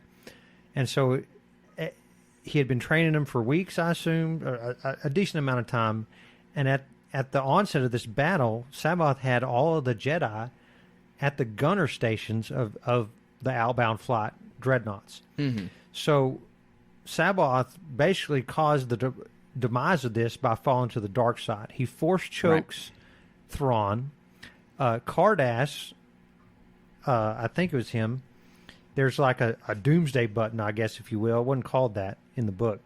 But it's to recall the droids or for the droids to play their trump card, if you will. Mm-hmm. And so what they have is basically radiation bombs that when they attack Outbound Flight, these radiation bombs explode and instantly kill everyone, all the passengers and inhabitants except for the ones who were exiled to the inner support structure. Right. And so this kills, as a result, it kills all the Jedi too because they're there except for Lorana. Except for Lorana because she's in the center structure, escorting some exiles, and all the Jedi were in these critical areas. They're just instantly dead. Yep. And there's like 18, 20 of them on there, and thankfully not Obi-Wan and Anakin. I mean, because they would have been caught up in this mess too. Yes, they would have. But this really tugged on my heartstrings because like there were tons of interaction with children in here. Oh yeah, yes. And so I'm like, this is horrifying.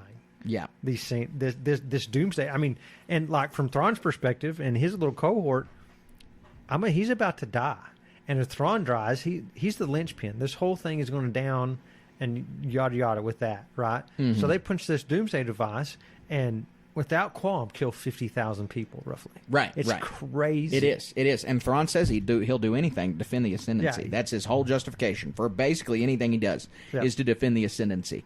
And so, Sabaoth had the Jedi bound together to try and confuse the Vigari with this telepathic link. And so it's a very impressive feat of force strength because it works.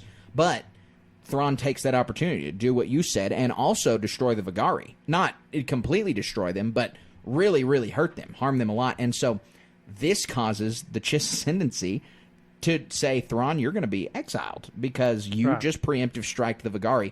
Ridiculous. Yeah, this is not the definition of preemptive strike. Well, he's using all these like legal loopholes and he pulled a gun, so I shot him type thing. It's like, well, you're the one who provoked him to pull a gun. Come on now. Right. Yeah, it gets a little convoluted, but it's an alien government. That's how they think. There's no reason we need to apply human logic and morals to this alien government. Right. And it just shows that Thrawn is like, here's something bad, or what he perceives as bad, not necessarily objectively bad, and he's going to do something about it. So we get Lorana's end as a character. Yeah. She is with Thrawn's brother, and they have to crash the ship, and they have to land the ship on their side to save the other lives on the other side of the ship. And this was a really fitting end to her character as a Jedi, because she was not a great Jedi. We talked about that at the top of the show. She is really uncertain all the time. She did not have a great master. She didn't have a good role model as a Jedi. But regardless of all of these things, of her being just average, she was able to use her compassion that she learned as a Jedi to the end, and to display a level of Jedi heroism that's, Yoda level. And Right. it shows that despite how cruddy the past few years for her as Sabaoth's apprentice had been, she was still able to understand right and wrong and do the right thing and do the most Jedi thing possible. Right. And her whole purpose was to save the exiles primarily. Secondarily, the Chiss was interested in the technology that the ship possessed. I mean, because it also had a bunch of battle droids on it. Right. That was told.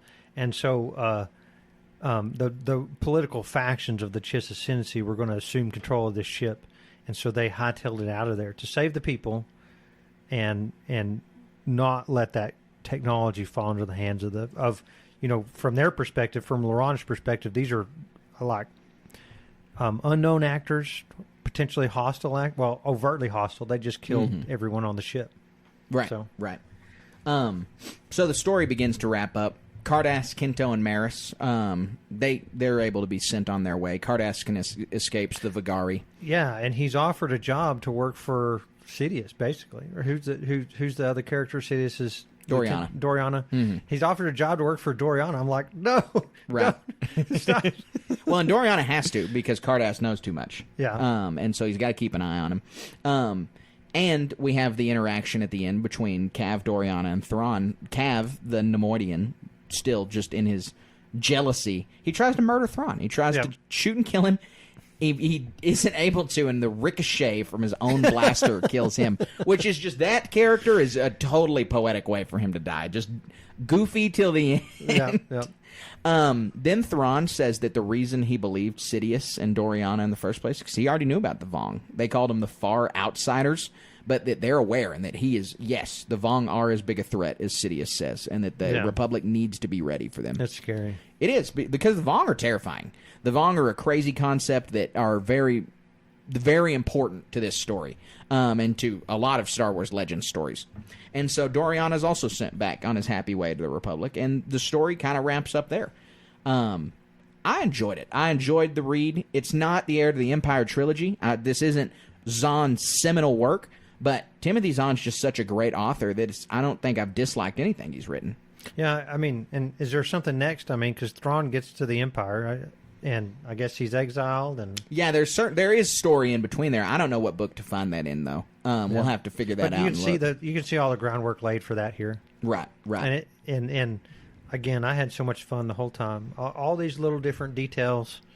We left a lot out, and rightfully so. We can't read the book to you. We wouldn't want to do that. Right. We're not going to do as good a job as Mark Thompson, but I think we did a fantastic job of, from a macro perspective, covering these concepts that were the most fun. Well, and next week we're going to be able to sit down and we're going to be able to talk about Survivor's Quest, which I mentioned earlier. It's like an unofficial duology. Survivor's Quest came out first, but it poses a lot of questions and has a lot of mysteries that involve answers from this book.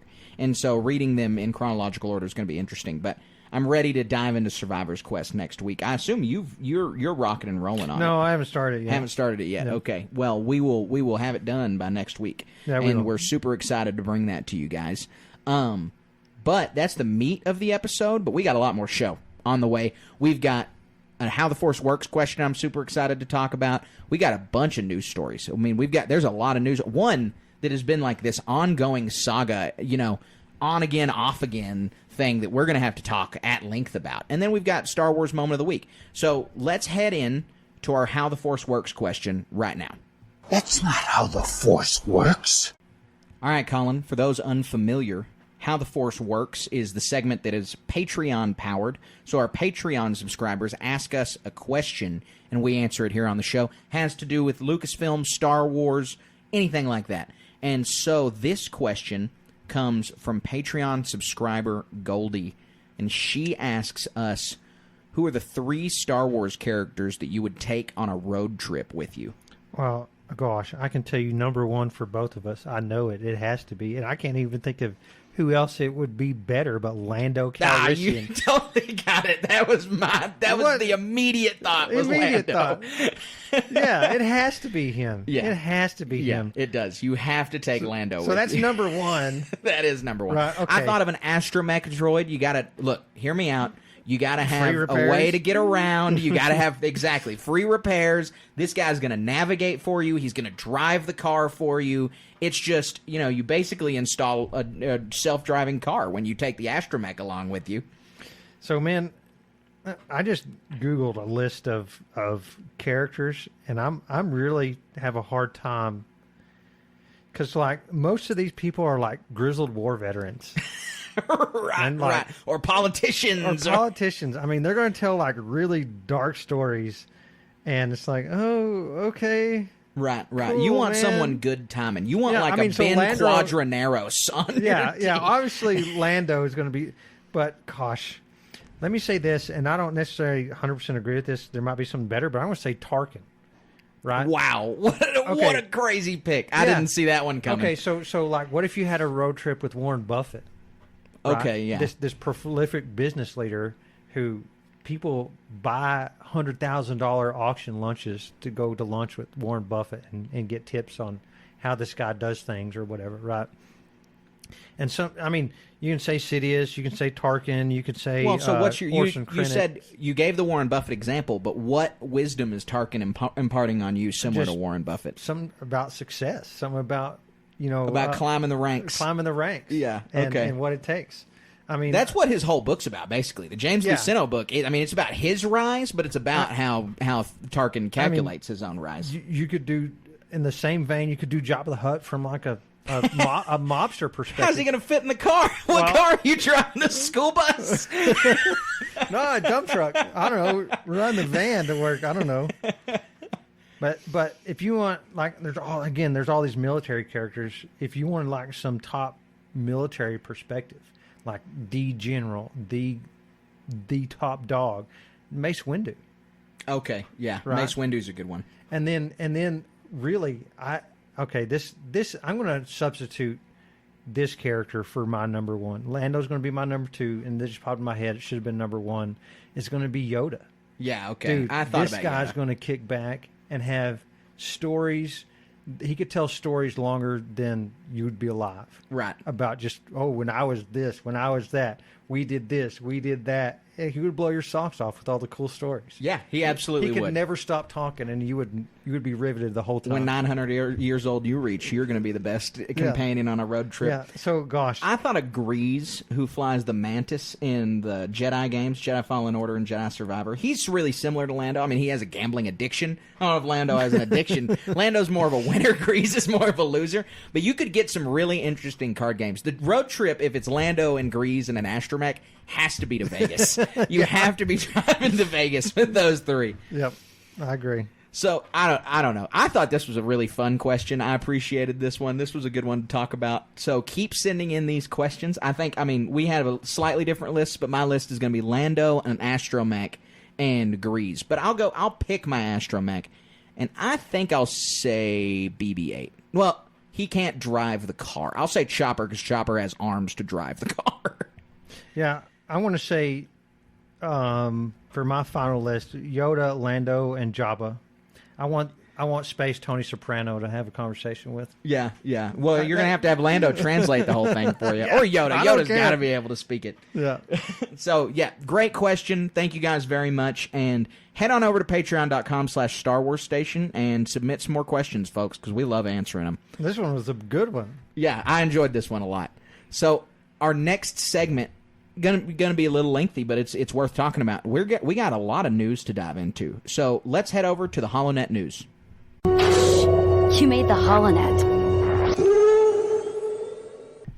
All right, Colin. So I mentioned just a second ago, there's a few news stories for us to talk about, but one is like an evolving news story that we're gonna have to have a couple links on because The Mandalorian Season 4, earlier this week, it was reported that it was going to be the next Star Wars movie. That they weren't going to do Season 4, that they were just going to roll it up into a ball and make it a movie. This was broke by Jeff Snyder at the Hot Mic.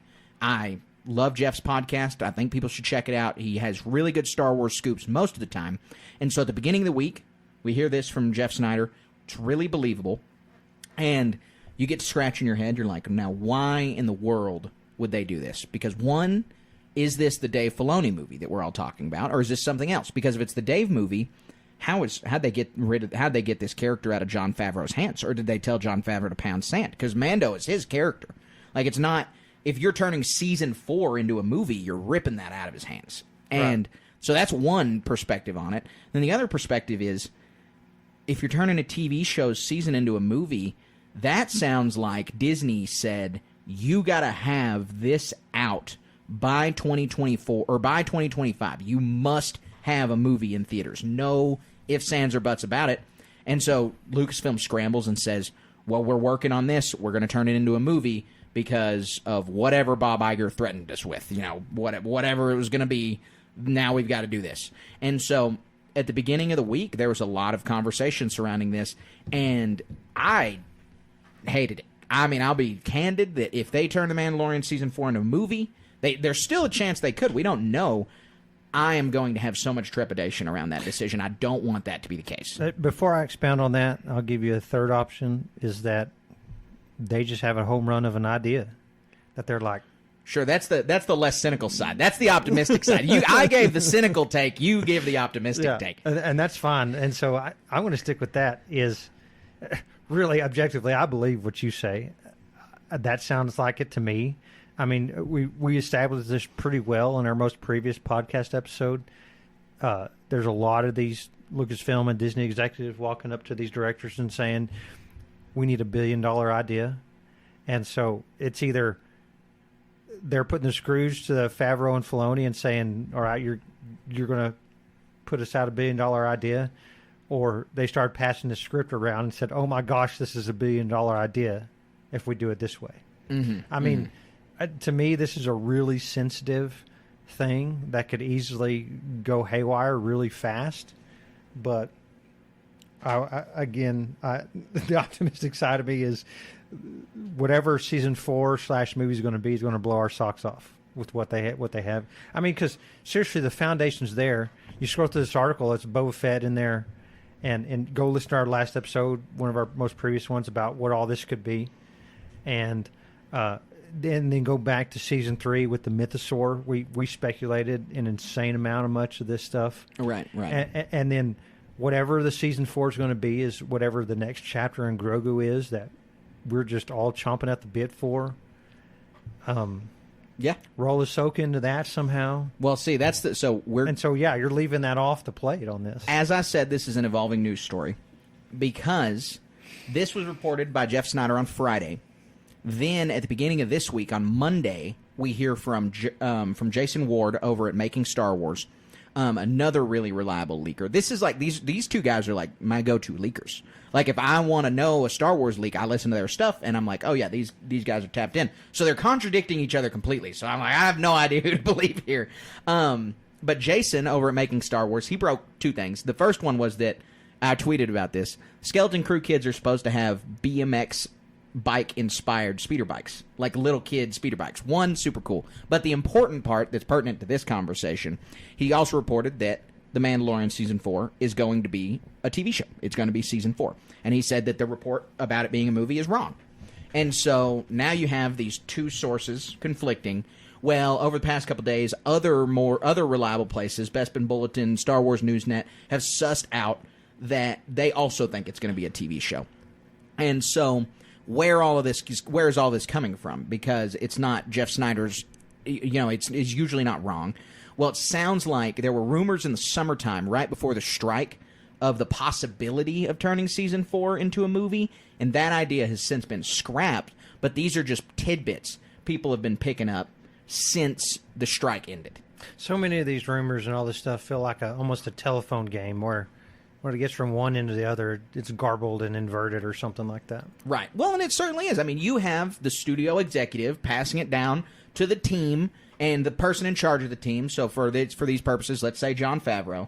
So you got Kennedy to Favreau, Favreau to his team. Well, these leakers have somebody they know on the team that comes and says this, and then the leaker tells it to the world. They say it through their platform. And so you have 5 layers of decision-making and conversation before we get the information. And so it is twisted almost always. Another possibility from this aspect is sometimes leaks can be intentional to catch leakers, that they're putting out intentional false information to they tell this group of people, they tell that group of people, and so they can narrow down who a leaker is and find them by what is leaked. Right. So the end of this evolving news story, that the leaker proposition is, honestly, I would believe that, especially as Lucasfilm gets nearer and nearer to more movies. They're going to want to keep things tighter, and if more movies are coming, they're going to want to find the weak links. They're going to want to find the holes in the ship. Yeah, you lose your job if you do this stuff. It's high risk to be a leaker. It is, and like no reward. What do you get out of it other than you're helping your friend out? Which I get, you're helping your homie, but come on, like you're going to lose your job because you wanted to tell Jason Ward that there's going to be BMX inspired bikes. Yeah, you get clout. That's it, and not even like. You're Not even public. You're taking your bows under the stage like some magician thing. Yeah, we don't even know who the guy is. The other people get the credit for it. Yep. If you were chomping at the bit to leak some stuff, we have a phone number. I'm just kidding. So the end of this evolving story is a few months ago, Brendan Wayne, who is Mando in the suit, one of the 2 guys that's Mando in the suit, said that they've begun filming, or that they're getting close to beginning filming for season 4. He began his training, his regiment for it. And now the Bespin Bulletin reports that they've heard from 2 different sources that season 4 will begin filming in February. Yeah, that's fast. That is fast. I mean, that's a month and a half away. And so season 4 filming in a month and a half. Season 4 is how they've been referring to it. These sources have all said that. So it sounds like over the week we went from Mandalorian season 4 is going to be a movie, and we've now evolved to it's a TV show, and it's going to be filming in February. And once we hit February, I think we'll know. I mean, I think we already know. The smart money is on TV show, which is great news. This weekend I was just thinking about it being a movie, and I just got more and more down on it. When I read the headline, I was down on it, and the more I thought about it, I was like, this can only be bad. This can only mean one thing: invasion, and it can only mean one thing: bad. That means this summer, chances are we'll have the little 30-second trailer. Yes, yeah, that's the hope. We're chomping at the bit for a trailer. We need a trailer so bad of something. We haven't seen a trailer for anything since Outlaws. Outlaws was the last trailer of anything we've seen. I think I could be wrong on that, but I think it was that. So. That's our evolving Mandalorian Season 4 news, which is, ever-changing.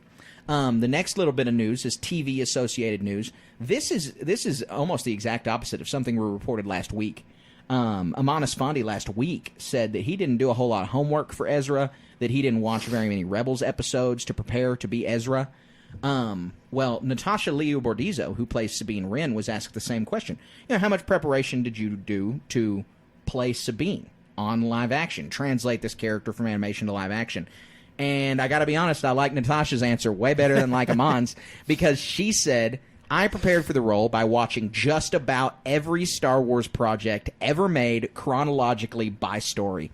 Great. That's exactly what I want every actor getting involved to do.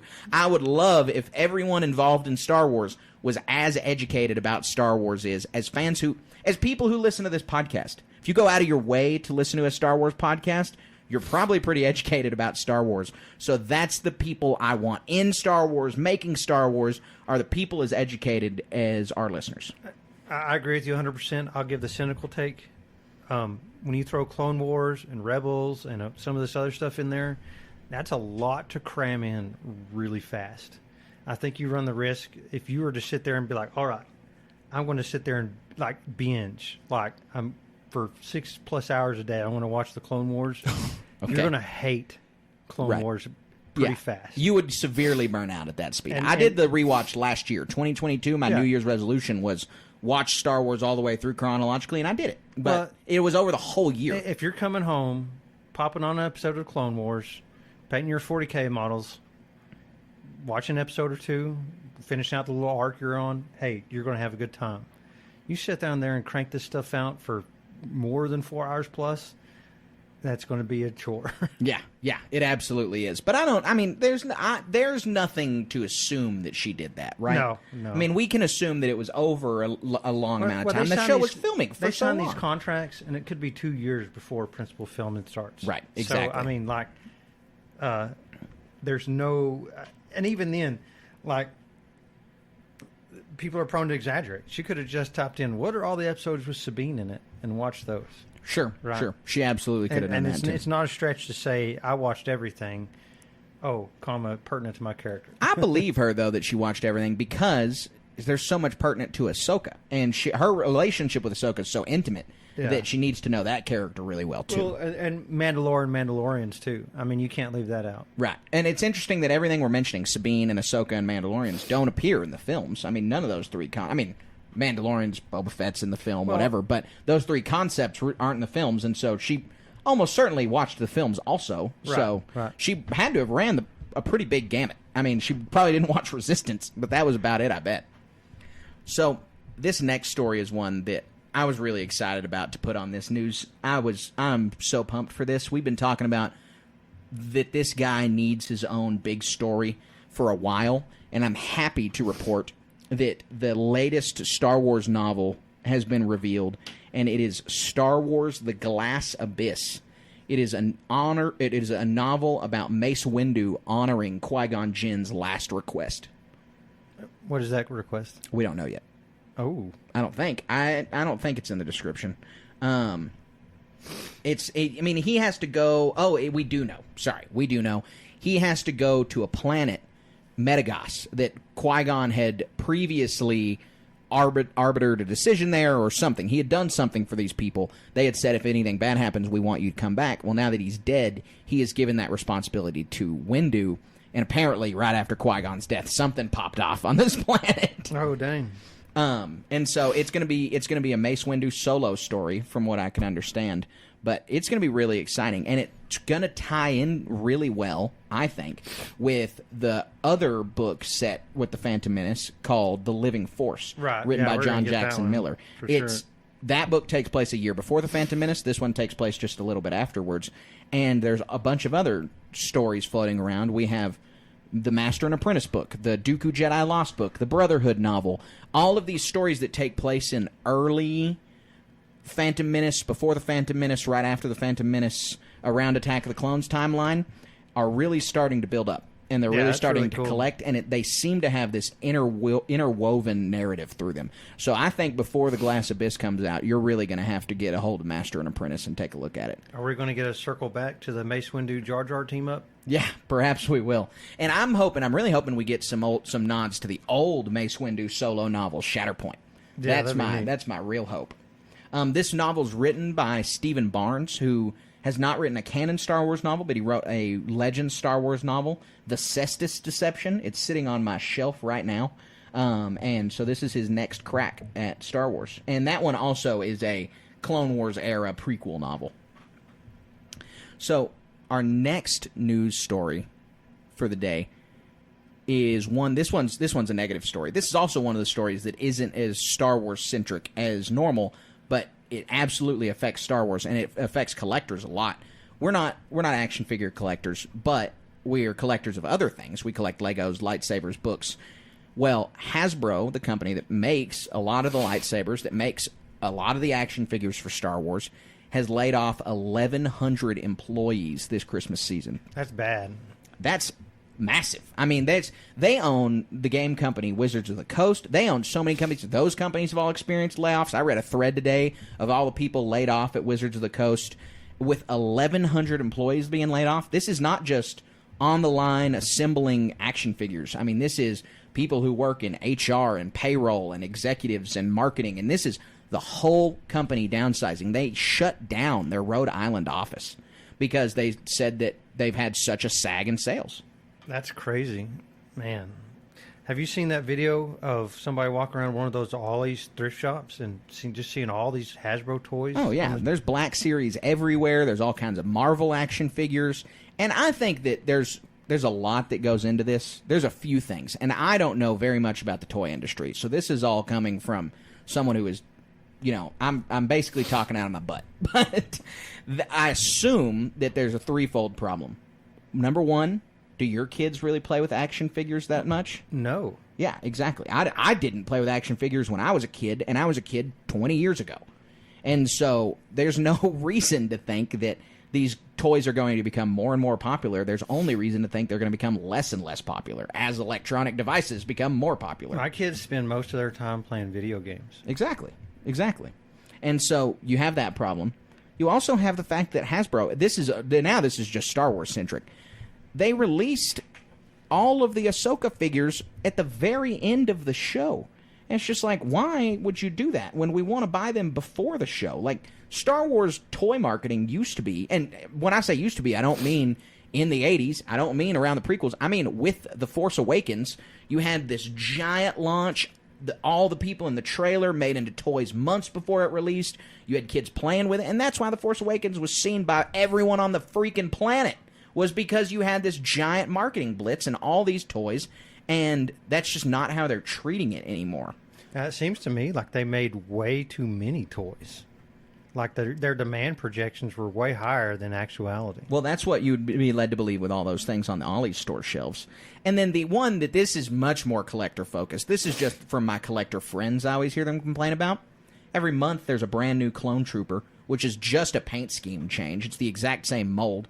And they don't want the 45th Clone Trooper. They want Ben Solo, who has never gotten an action figure before. They want they want a B-2 battle droid that has never been printed on the line before. Like, things that are just no-brainers that people want to buy, and they're not making them, which obviously Clone Troopers sell. I know that they sell. People buy those guys, by the truckload.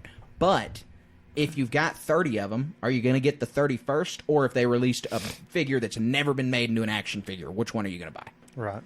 So another thing right fast is, toys are luxury goods. You're not going to put a toy out and eat it.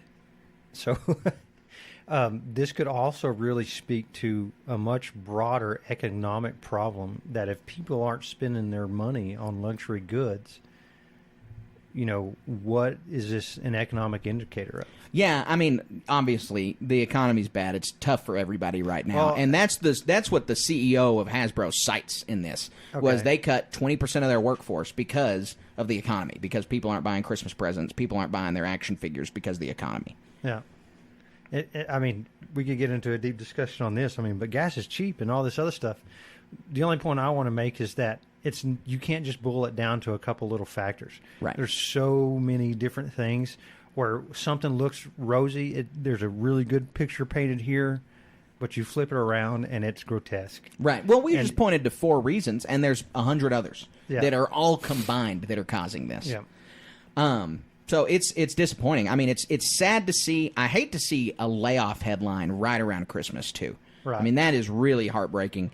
And despite people being bummed about toys being made, or about toys not being made, or about the toy you don't want to be made, we have to understand that when we talk about a news story like this, real people's jobs are on the line. Real people's livelihoods are on the line. Their families are depending on them. And so when stuff like this happens, you can't just take it from an angle of how does this affect Star Wars. We're obviously looking at it through that lens because there's a Star Wars podcast, but this is one of the worst news stories we've ever reported on the podcast. Right. We'll end it out on a high note, though. The last news story, maybe not a high note, a controversial note. This was an interesting note. So we've got an interview by Adam Driver on the Rich Eisen show, and he's talking about his time on the sequels, which we always get tidbits from all these actor interviews about how it was on the set, the process of these movies being made, but we haven't received any big, this is how it went down. There's no tell-all about the sequels yet. I think we're going to eventually get one of those because I feel like this news continues to come out more and more and quicker. And so in this interview, Adam Driver's talking about the concept of Kylo Ren's character and how early on when JJ was conceptualizing the trilogy and conceptualizing The Force Awakens, he wanted Kylo to have in his own words, he wanted Kylo to have a reverse Vader story. And Vader starts out in A New Hope very committed to the dark side, and he turns to the light in Return of the Jedi, where in The Force Awakens, Kylo is very conflicted, and his relationship and his devotion to the dark side grows throughout the trilogy. Was JJ's original vision for the character.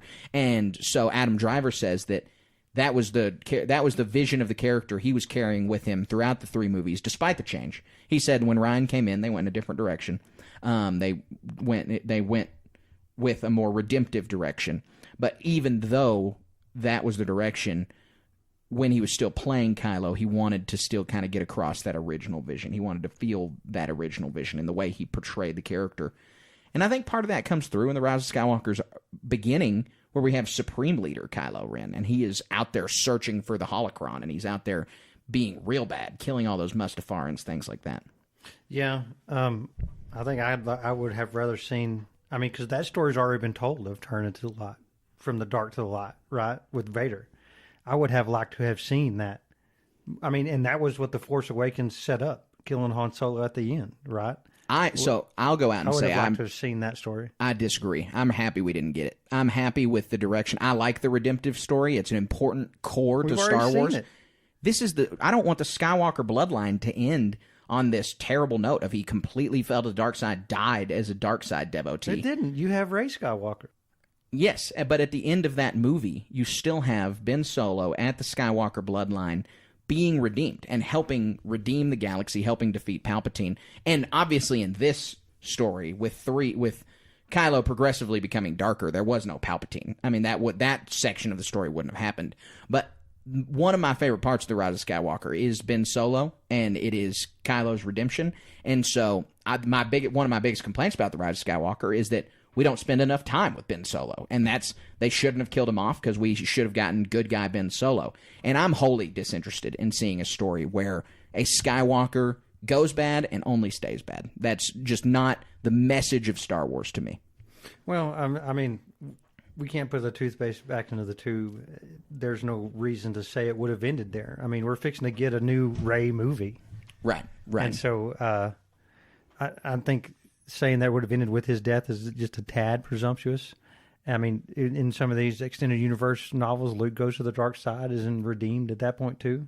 Yeah, in one novel, he goes to the dark side for the single novel. I don't think that it's the same as a 3-movie arc about this conflicted person who loves his parents, who is from the 2 of the 3 of the trio, Han and Leia. We know how deep they care about their son and this deep connection they have with them.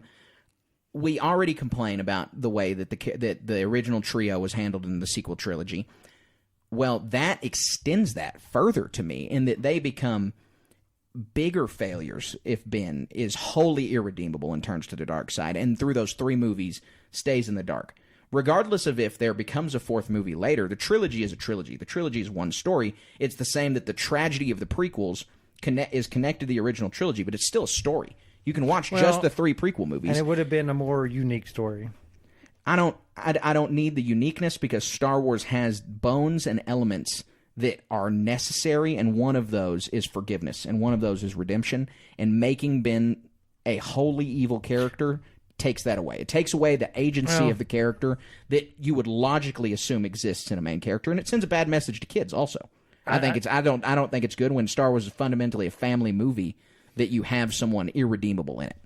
I think you're constricting it to too small of a timeline. We saw Palpatine across 3 trilogies, and if he wasn't supposed to exist in this 3rd one, and would have been relegated to the 2, and relegated is not the right word, but there, if we're going to evolve, if we're going to start with a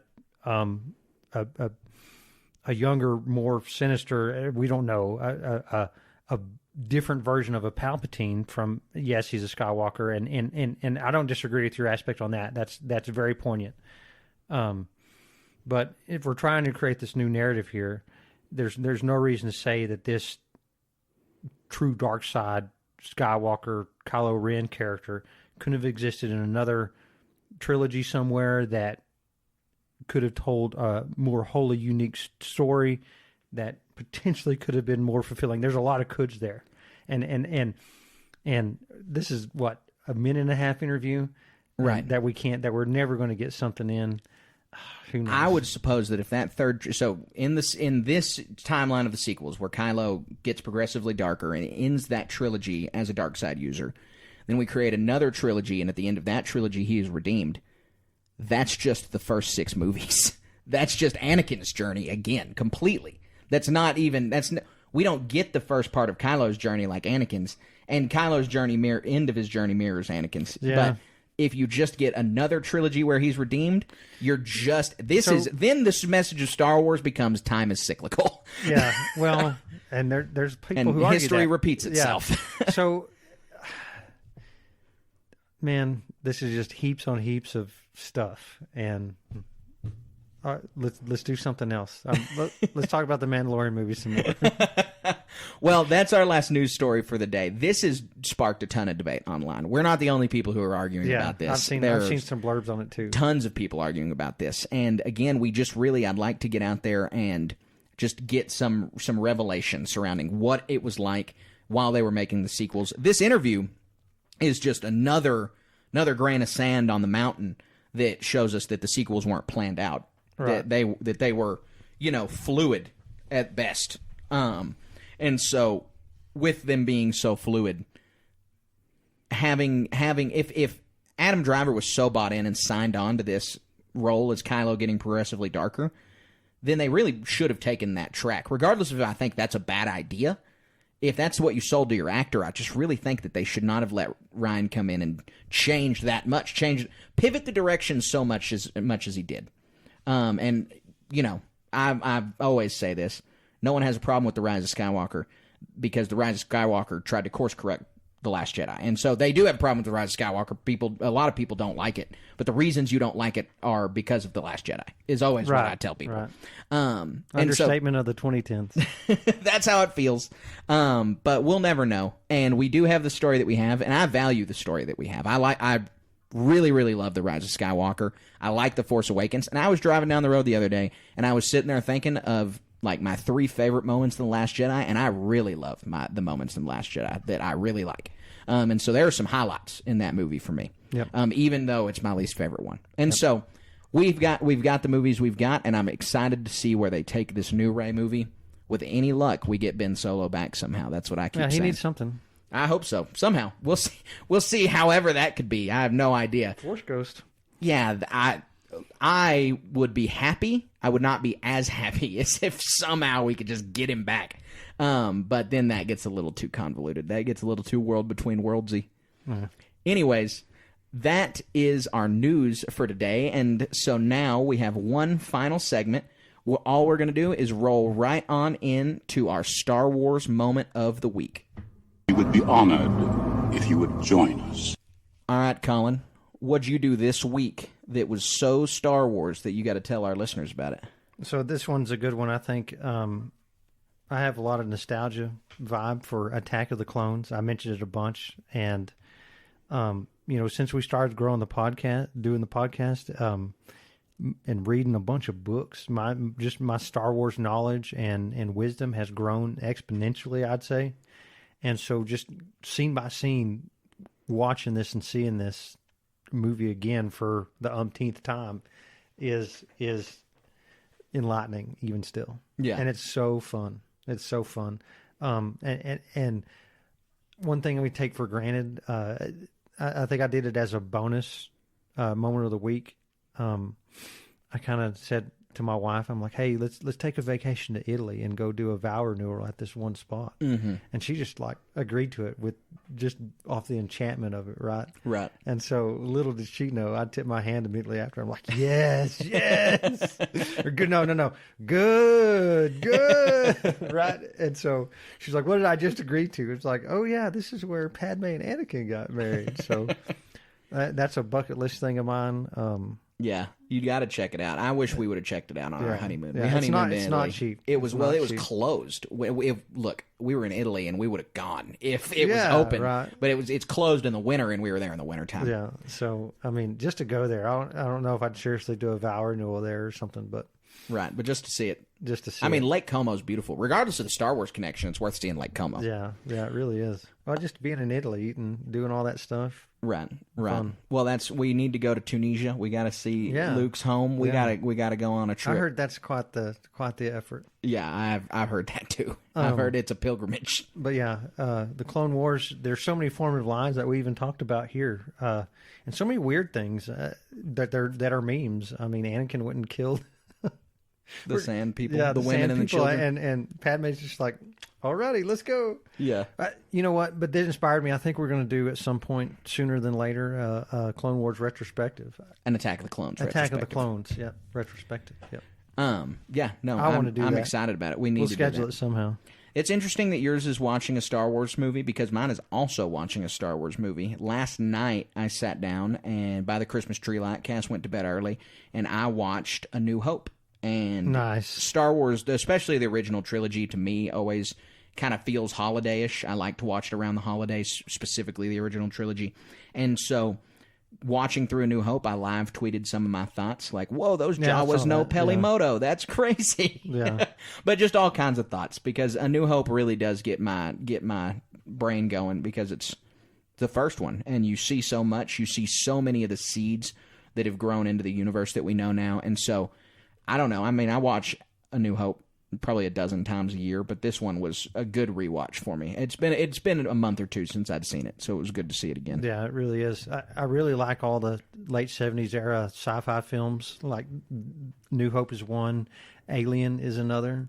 Man, and it's like a mirror image of that Alien is of A New Hope, and it's just the joy that those films bring. And I know that's not literally true about Alien, but I'm talking about like production and characters and Right, as a fan of film. fan of film and the fiction that goes along with it. Seeing these characters do awesome things that in space, you know. Right, in space. No, you're right. You're absolutely right. So I enjoyed that. Always a great time when you get to sit down and watch a Star Wars movie. I'm glad we both did that this week. Yeah. So, Colin, that wraps up the show this week. We appreciate all you guys hanging around, listening to us. If you've made it this far, then you're probably a big fan of the show. And so please go like, rate, review us on YouTube. Give us a thumbs up. Give us a subscription. Give us a rating and review on Apple Podcasts and on Spotify. Drop 5 stars. That is the number one way that you can help us, because it helps us beat the algorithm. It helps get us in more people's ears. And tell your friends. Tell your friends who like Star Wars. Tell your friends who are going to be watching The Bad Batch, Skeleton Crew, The Acolyte next year, because we are going to be here giving commentary on all of those things. Yeah, Mando movie, all the little rumors as they come out. Yeah, exactly. If you want to stay up to date, or your friends want to stay up to date, this is the right place to be. There's a lot of other ways that you can engage with us, though. We are all over social media. We've got Instagram, StarWars.station. We've got Twitter, SW_station. We're over on Twitch, twitch.tv/station media. I hear they're going to allow artistic nudity over there now. Did you see that? No. Twitch just today changed their guidelines to allow, in their words, artistic nudity. I don't know what that means for Star Wars Station, but I do know that that's a big deal for Twitch. So like a trope of sitting around a subject and painting the... Yeah. I don't know how they're gonna. I don't know what it means. I don't really want to know what it means, but that's my assumption. It's something like that. Other than that, we're on Facebook, Star Wars Station. We've also got a Facebook group, Star Wars Station Cantina, and we are on Discord. You're going to be able to find that Discord link in this bio of this podcast. We have great conversations over on Discord. Yeah, we really do. We need more. We need your insight on what we talked about. Yeah, absolutely. We always appreciate fan insight. We got an awesome fan message on our Instagram this week, and I wanted to mention it because we did the podcast from just a couple weeks ago that was talking about what characters we expect to see in the Filoni movie, and listener Nick Rutke messaged us. He asked, and I hadn't thought of this, he said, have you thought of Kata from the Survivor video game for characters on the list to show up in the Filoni movie? She's probably Force-sensitive.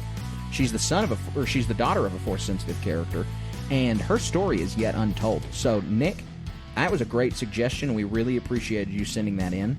If you guys ever have anything that you want to tell us like that, DM us on Twitter, DM us on Instagram. We love getting that stuff, and we love engaging with all of our listeners like that. Yeah, I really do. And then we got our website, Star Wars Station Podcast. You can buy our sticker designs over there. We do have a Twitch. Have you been doing anything on that? I haven't. No, I haven't either. No, when the not next lately. Star Wars game comes out, if you want to see our perspectives, we give live, real-time opinions on those. Yeah. I mean, I streamed all of Survivor. I'll certainly stream all of Outlaws. It's Yeah, just a matter of when Star Wars games are out. It was fun. Yeah, it was a good time.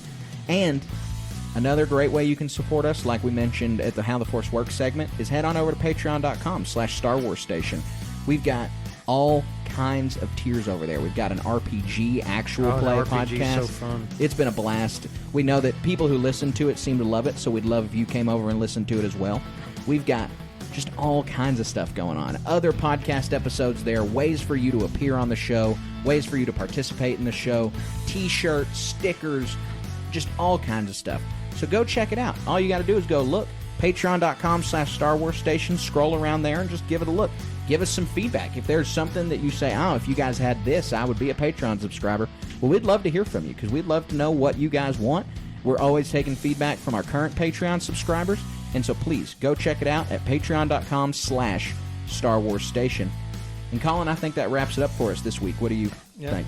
We nailed everything. We did a great job. Great show. All right, guys. Well, until next week, all you got to do for us is one thing, and that one thing is stay wizard.